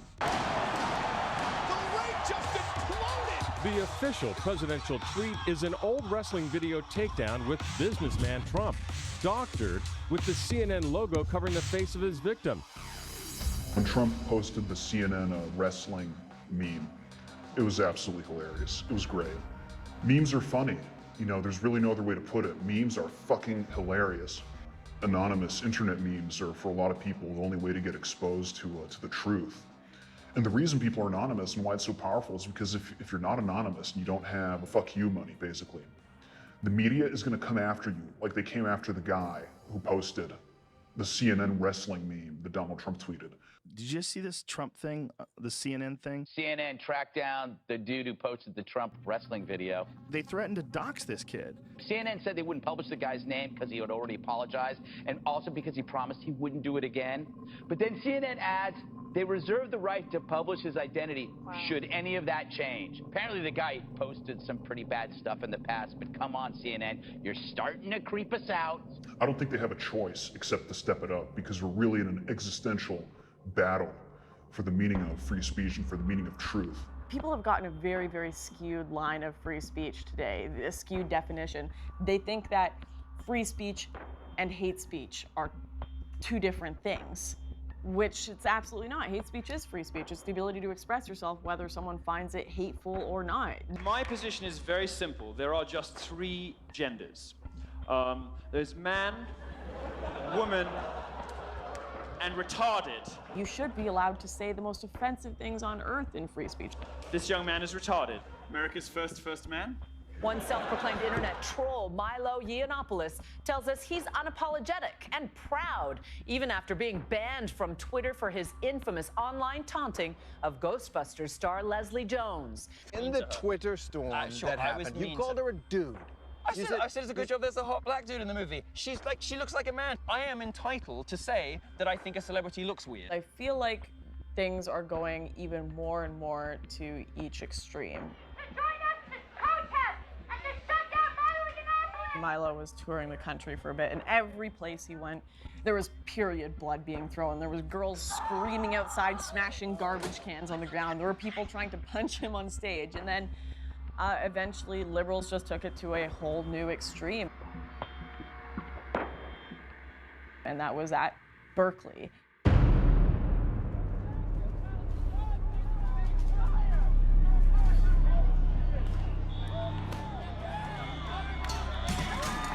I was due this evening to speak at UC Berkeley.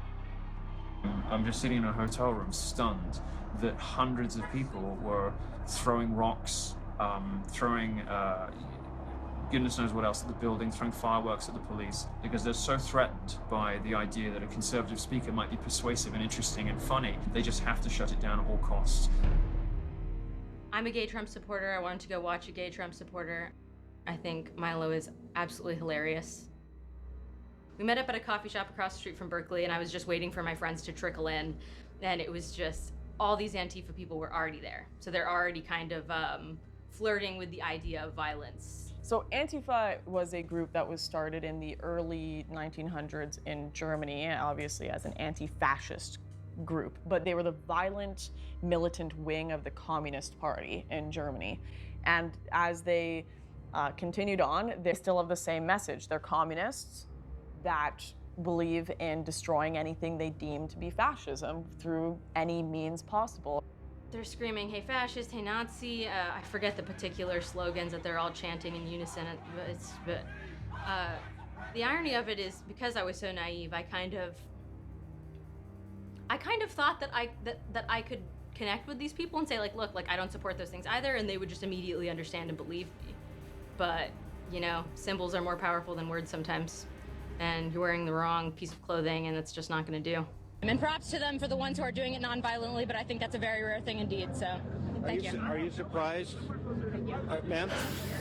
And then 2 minutes after that, bear-maced again, like beat with flagpoles. My friend got put in the hospital, and that actually didn't air anywhere.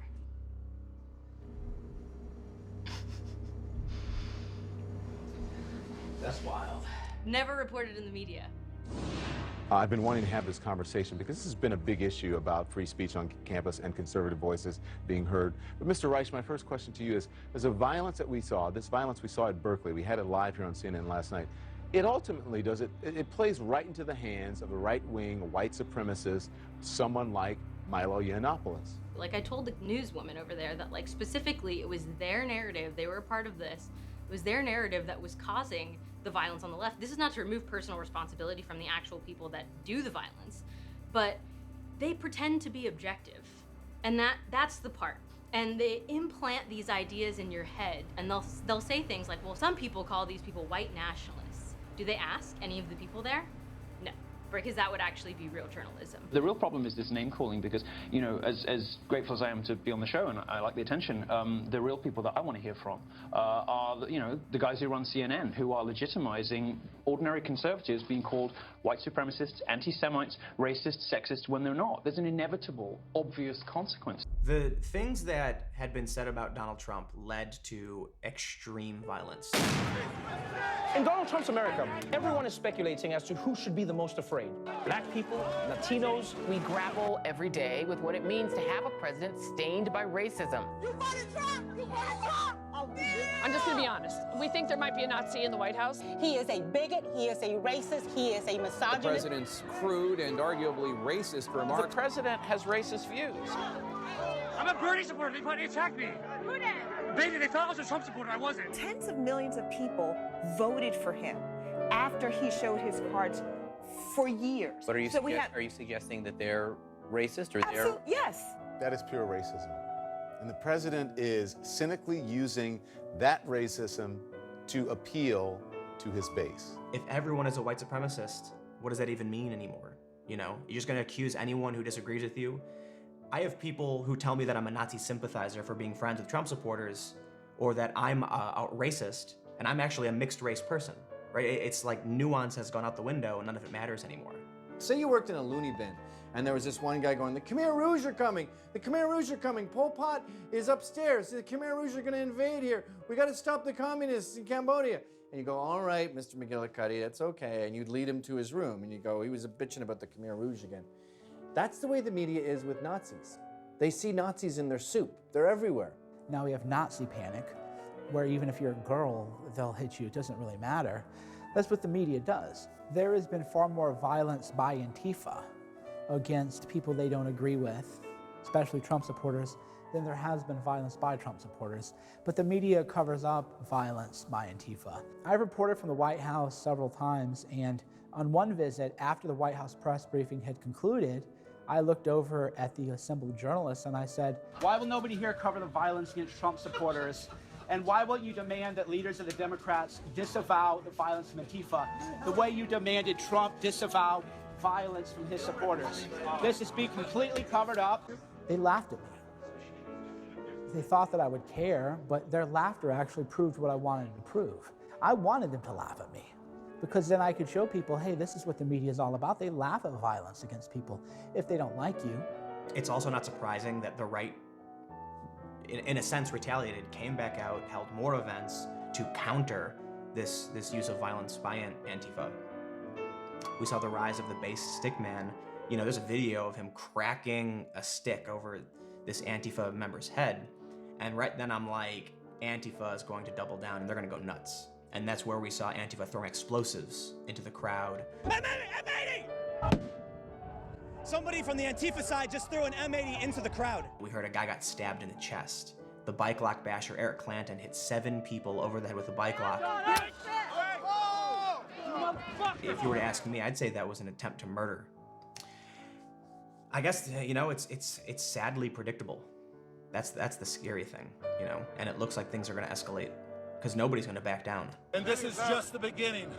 Just the beginning, dude. We're gonna go to every liberal stronghold, every city, fucking Portland, Detroit, all you cocksuckers in fucking Boston, watch out, we're coming for you. The area for rational discussion, as that disappears more, I think more people are going to be radicalized to both extremes and think violence is an acceptable way of protesting their distaste for other people's opinions.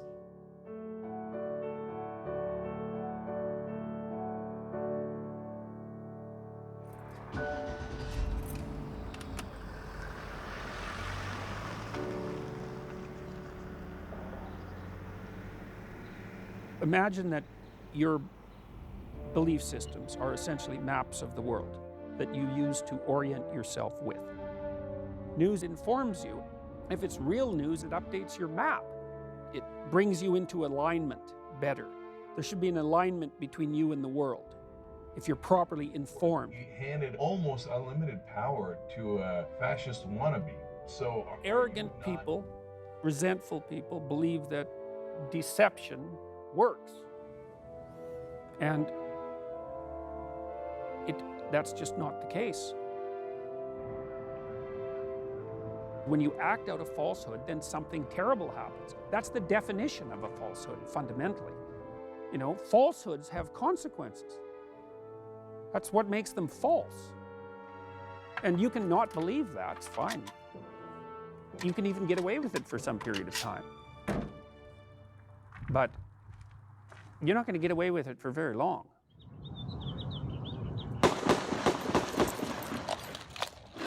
The latest developments in the shooting of a Republican congressman and others at a baseball practice outside of Washington. Congressman Steve Scalise has been shot. Apparently deliberately targeting the GOP.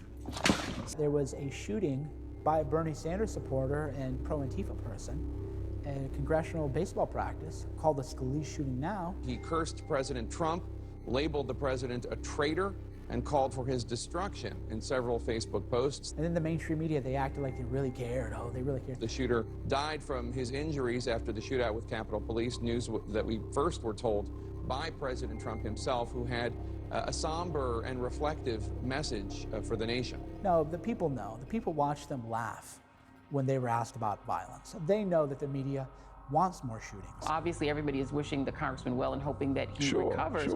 But Steve Scalise has a history that we've all been forced to sort of ignore. On race, he did come to leadership after some controversy over attending a white nationalist event. They want people to get shot because they act as a propaganda arm for Antifa, which is a domestic terrorist group under investigation by the FBI. And they laugh at violence against people they don't agree with politically. The New York Times interviewed the suspect's brother, who says the 66-year-old was upset over the election of President Trump and went to Washington within the last few weeks to protest. Our axiomatic systems orient us in the world and regulate our emotions. Donald J. Trump is now President of the United States.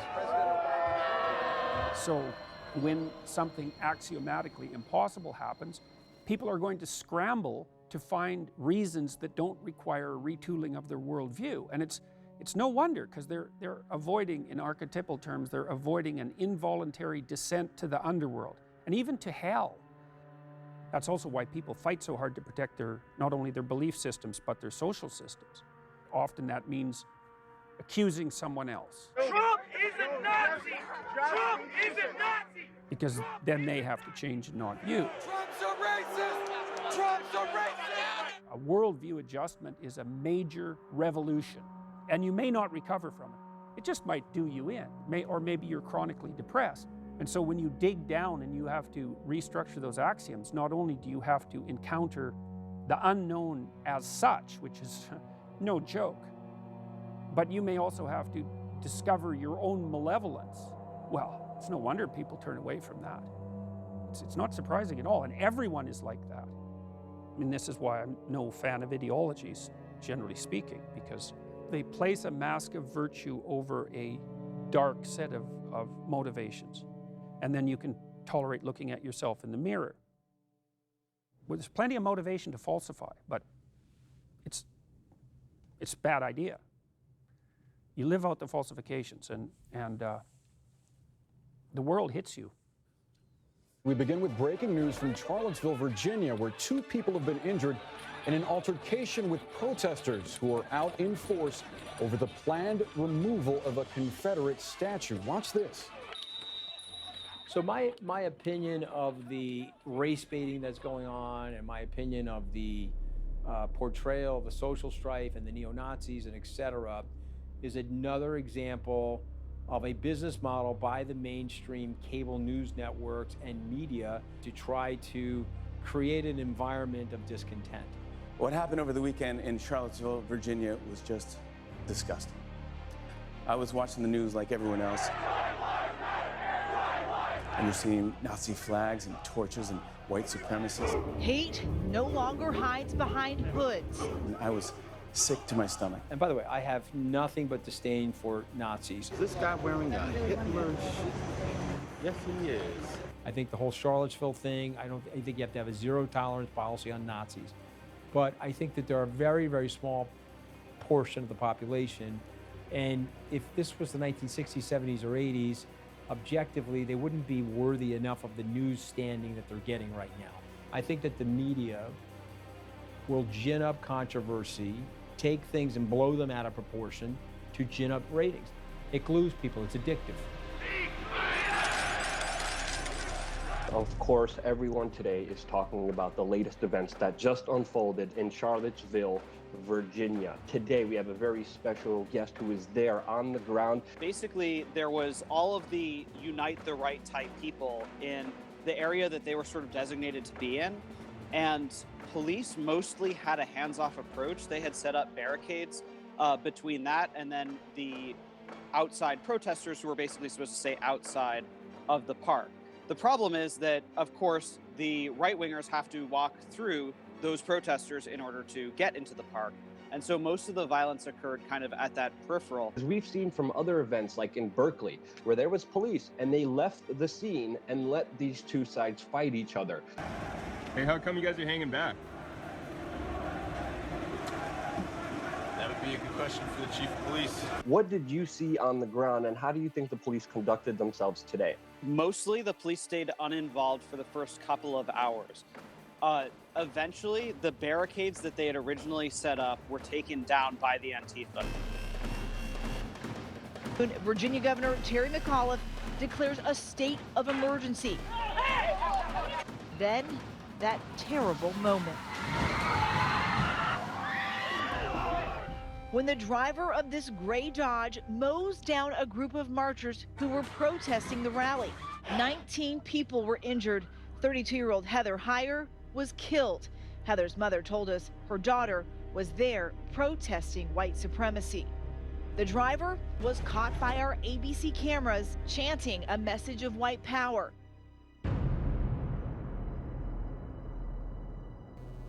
And we're back. Mike Cernovich, GorillaMindset.com with a dimly lit periscope, and I think I need to fix my hair. We now have in America neo-Nazi terrorists. I wish it weren't otherwise, but when you're driving a car into a crowd of people after attending a neo-Nazi event, then you have to call it on both ways, right? In a press conference this afternoon, when asked about the events in Charlottesville, Trump had this to say. I think there's blame on both sides. All right, it's just like D-Day. Remember, D-Day, two sides, Allies and the Nazis. There was a lot of violence on both sides, okay? But how can you talk about the terrorism of the neo-Nazis on the right, but then look the other way when the alt-left is committing terrorism? One is a Nazi white supremacist group. The other is a protest group protesting a political and a racist movement. Maybe their tactics weren't exactly right. Don Lemon goes, well, you know, the alt-left, Antifa, maybe they have some bad tactics, and they're whitewashing it. What about the alt-left that came charging at the, as you say, the alt-right?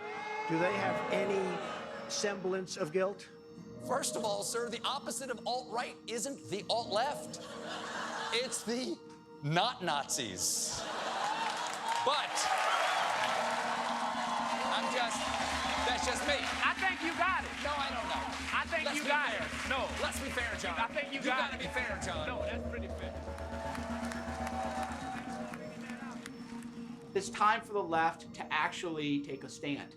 99.999% of the right is against the neo-Nazis. 99.999% of the left is against the alt-left terrorism, but if you're a liberal, it's time to start calling this stuff out. Thanks for watching. Mike Cernovich. I'll be back soon. We'll talk more.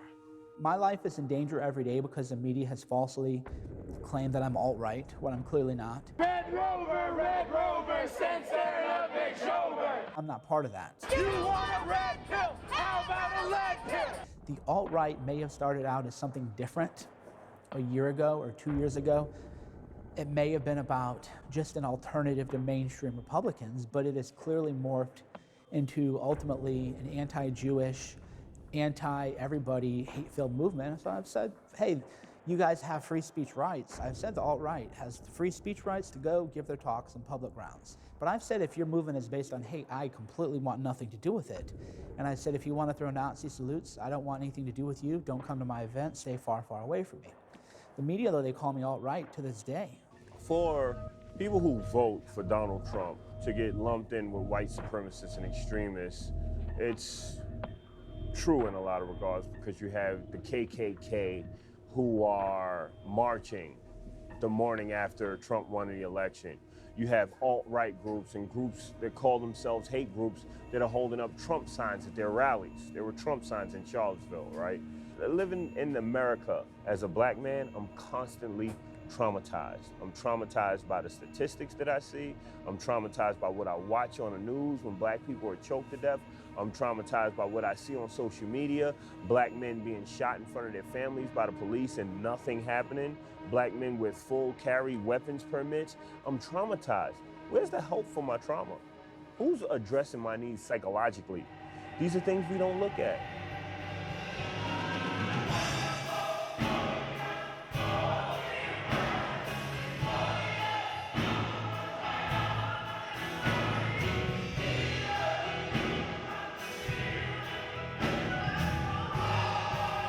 I'm a freedom fighter, I'm a revolutionary, I'm a Christian, I'm a proud American. Although people won't admit to it, America is a very racist place. It was founded on racial practices, and these practices still exist today. Maybe to the extent that not to the extent that they were before, but these racist practices still exist. And if you are a Christian, if you are American, you can look at the facts and say, yes, this is true.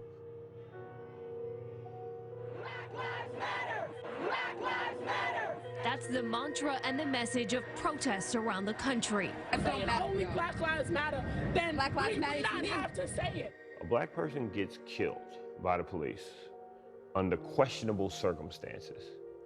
Black people rally. The cop goes to court, and no matter how questionable, it always seems as though the cop walks away. Does this always happen? No, sometimes the cop gets convicted, but it just seems to be a reoccurring theme. There's an aspect of Black Lives Matter which is well needed, very well needed, and that is police misconduct, militarization of police force.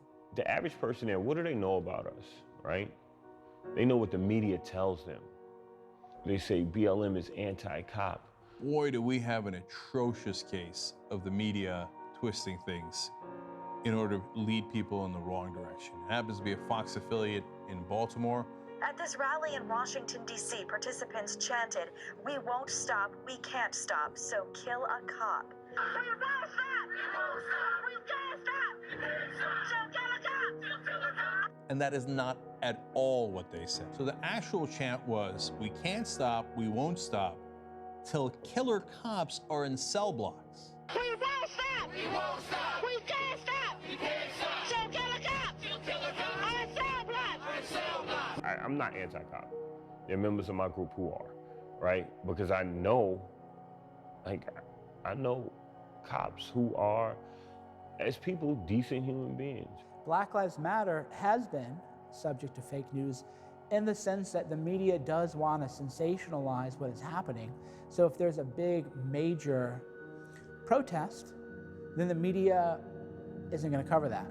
They want to cover the 20 people lighting cars on fires, flipping things over, committing violence, and other things. Shots fired, getting injured officers. There's a difference between a protest and a riot. Burn that motherfucker down. Burn this motherfucker out. Burn it, bitch, down. So in that regard, a lot of people associated with Black Lives Matter have been discredited.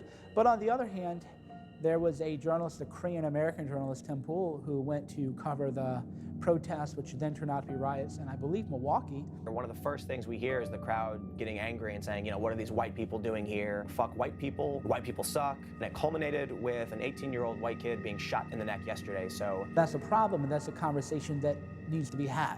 For those that are perceivably white, it is just not safe to be here, and that's why I'm deciding to leave. They interviewed a girl there who was yelling about how they need to stop the violence in Milwaukee. Thy kingdom come, thy will be done. With his sister calling for peace.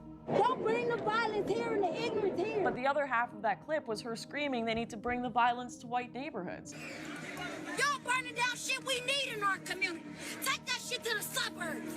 Burn that shit down. That is fake news right there, and it's happening every day on your TV screen, but it's hard to point out because there are bits of truth within it. I ask people, I go, can you name a high-profile black person who had been shot by police?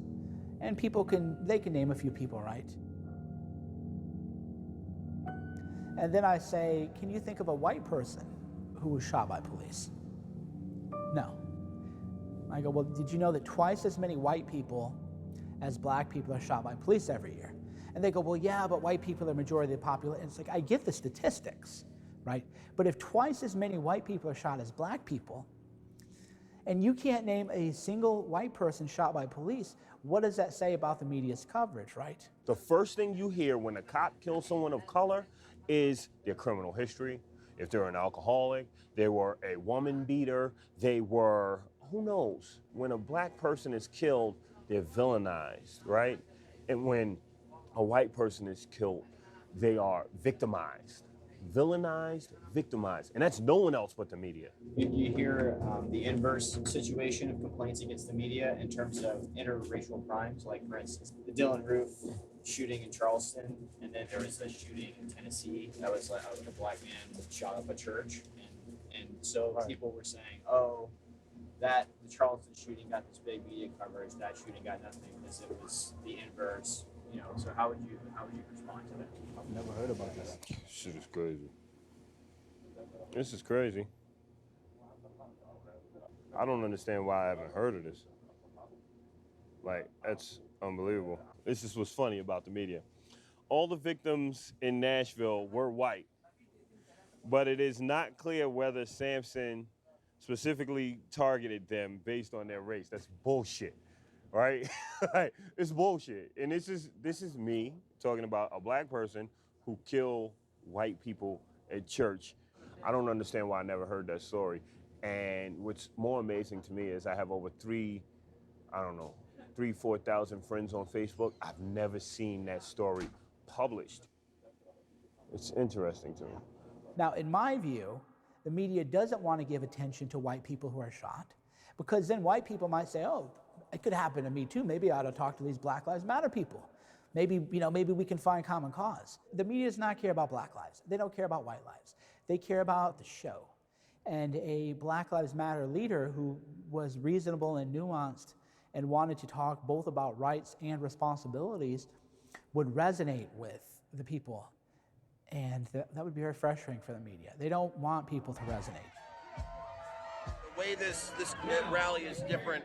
This is one where it's family oriented. The message is positive. We're here to relax. We're here to have a good time. Washington, D.C., we're standing to the right of the stage at the mother of all rallies. And we had just stepped up and people just started booing us, heckling us. We stood there defiantly with our fist in the air, chanting, Black Lives Matter. So they're chanting back, all lives matter. They're making comments. And, we saw a few people who were in Charlottesville and who we had butted heads with a few weeks prior. And out of nowhere, one of the guys said, so what we are going to do is something you're not used to, and we're going to give you 2 minutes of our platform to put your message out. When I got on the stage, my mind state changed. It wasn't fear, it was God, right?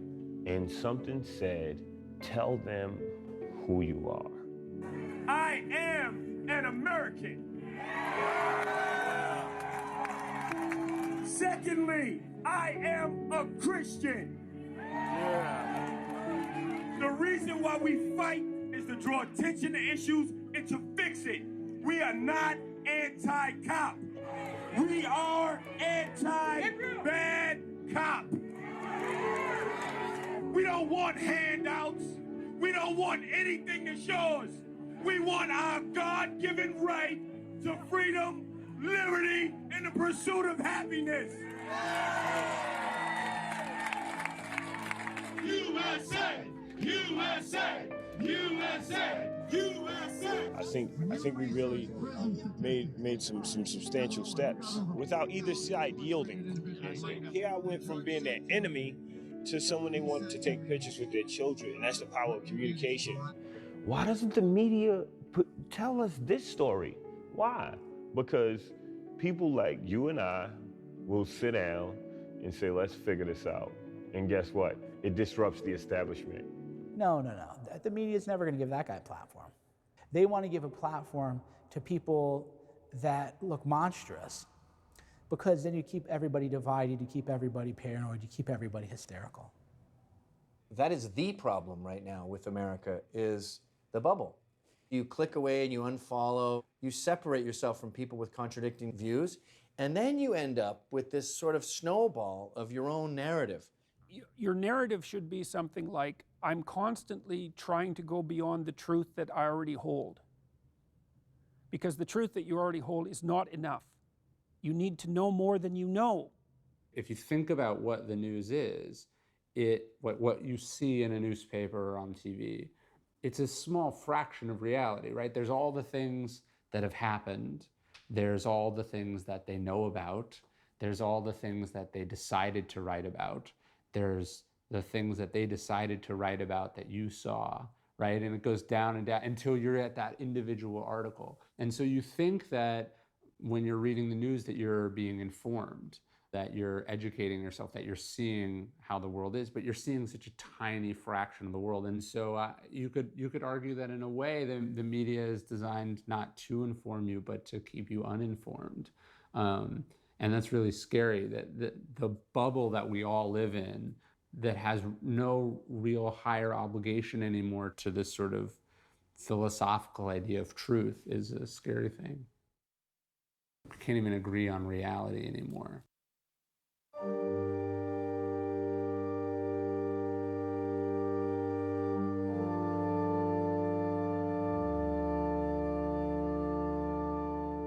It's always a question to some degree, which of our partial realities is true and which of them is false.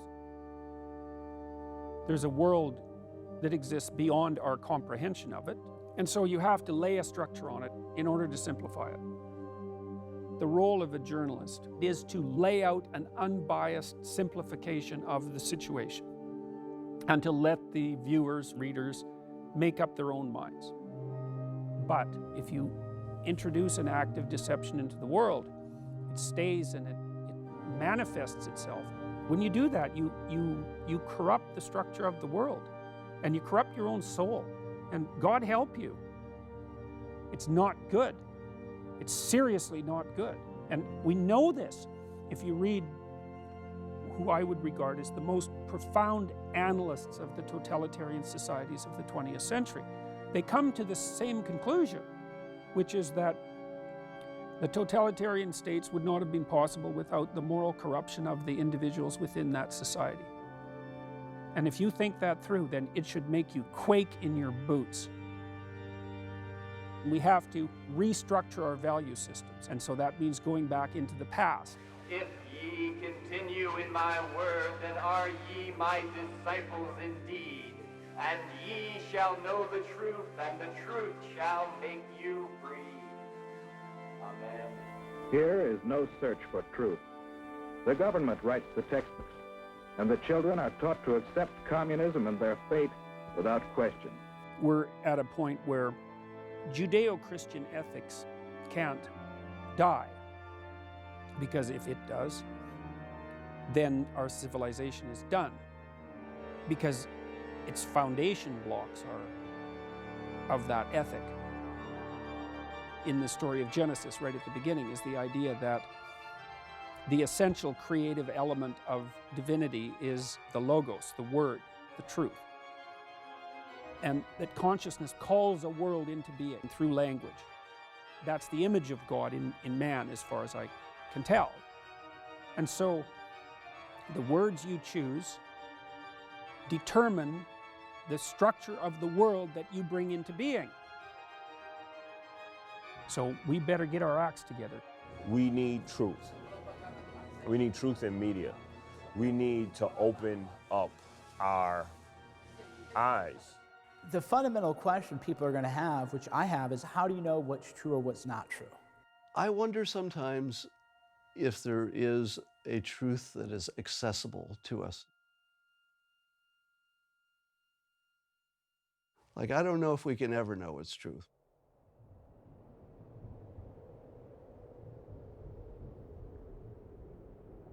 Plato's allegory of the cave is one of philosophy's oldest stories and one of its best.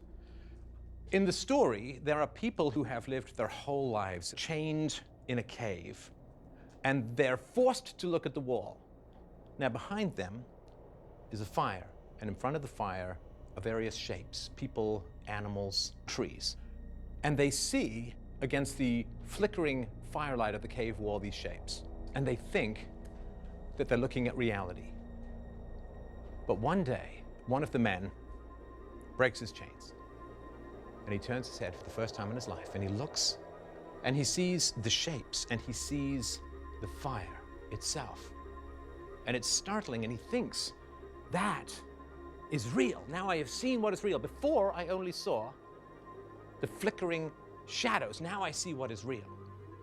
But then, he sees on the far side of the fire a passageway leading up. Curious, he decides to go up the stairs. And he climbs the stairs one by one, and he begins to see the lights. Not of the flickering shadows, not of the fire, not of the shapes, but of the world itself. And he sees the world for what it is. He sees the actual trees, not the shadows of trees, not the models of trees, the actual trees. He sees the sky, he sees the sun. It all becomes blindingly clear to him, and he realizes that he has spent his life imprisoned into a false reality. We are told by the media what the world is. We are told by the media what is right, what is wrong, what to believe, who to love, who to hate. These are just shadows on the wall of the cave. And then the thought comes to his mind as he regards this beauty, and he says, I must share this with the people below, with my friends, my companions, my compatriots chained in the cave. So he takes a last look to drink in the glory of everything that he sees. And then, with excitement, with joy, with anticipation, he turns back down into the cave. And he starts to tell everyone chained to the wall, this is not real, this is not real, these are illusions. And he reaches down and he tries to break their chains. And they do not thank him. They do not praise him. They do not admire his wisdom and his courage. They fight him. And they call him mad. They call him deranged, delusional, disruptive, seditious, dangerous. And he faces the choice that we all face when we learn the truth. Do we stay where we are hated, down in the dungeons, among the enslaved, mentally? Do we stay among those fixated on their screens who will not tear their eyes away from a manufactured reality to look at the world itself?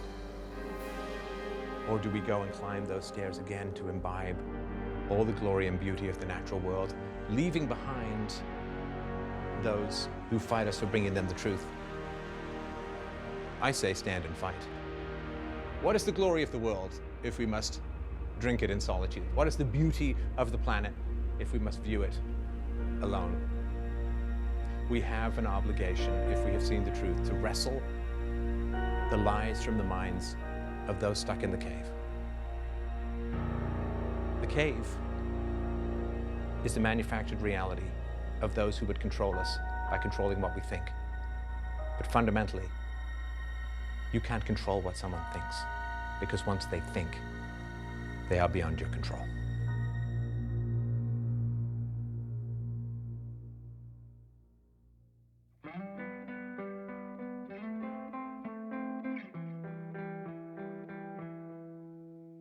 Look at the hell that's been brewing. As they cry, you cheat and you steal. Preaching from one of your limos. You struggle just paying their bills. You know you're high and you're mighty. Is it best if we all whittle down for fortune and power and devious deeds? Winners are chosen, you still won't concede. final fight for what you believe. If it's anything, well, there's proof in the battlefield.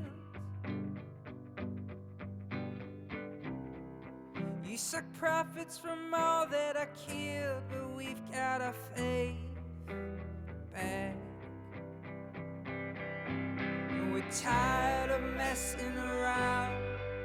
We're tired of losing our feet on the ground. So tired we're taking you down and strip you away from that media crown. I know you'll keep selling us fear. Don't you forget that your ending is near. And you know, no matter what you say, your hoax is on display. We're a light in your darkest cave, and our fire won't go away. If what's right was on your mind, why's the truth so hard to find? Might be poor, but we're not blind. What you've given is second sight.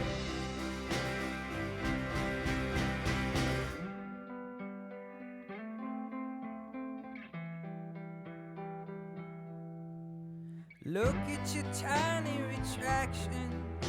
You've already gotten the views. Those methods that keep us divided.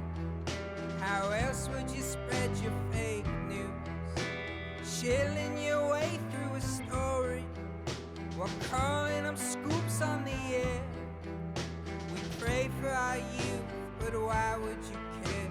Searching for honor in all our despair. Rather be famous, pretend like you're there. And it's never fair. So we've leveled the playing field. You'll keep pushing till someone gets killed, but we've got our strength back. We're tired of messing around. We're tired of losing our men to the ground. We're tired of screaming out loud. We're tired of living our lives in a cloud. Go on and sell us your fear. But look how we bask in our enemies' tears. As we're told to shut up and let you play with our hearts in a twisted game, while your lies all stay the same, and we call you by your name. As your hoax is on the run and your lies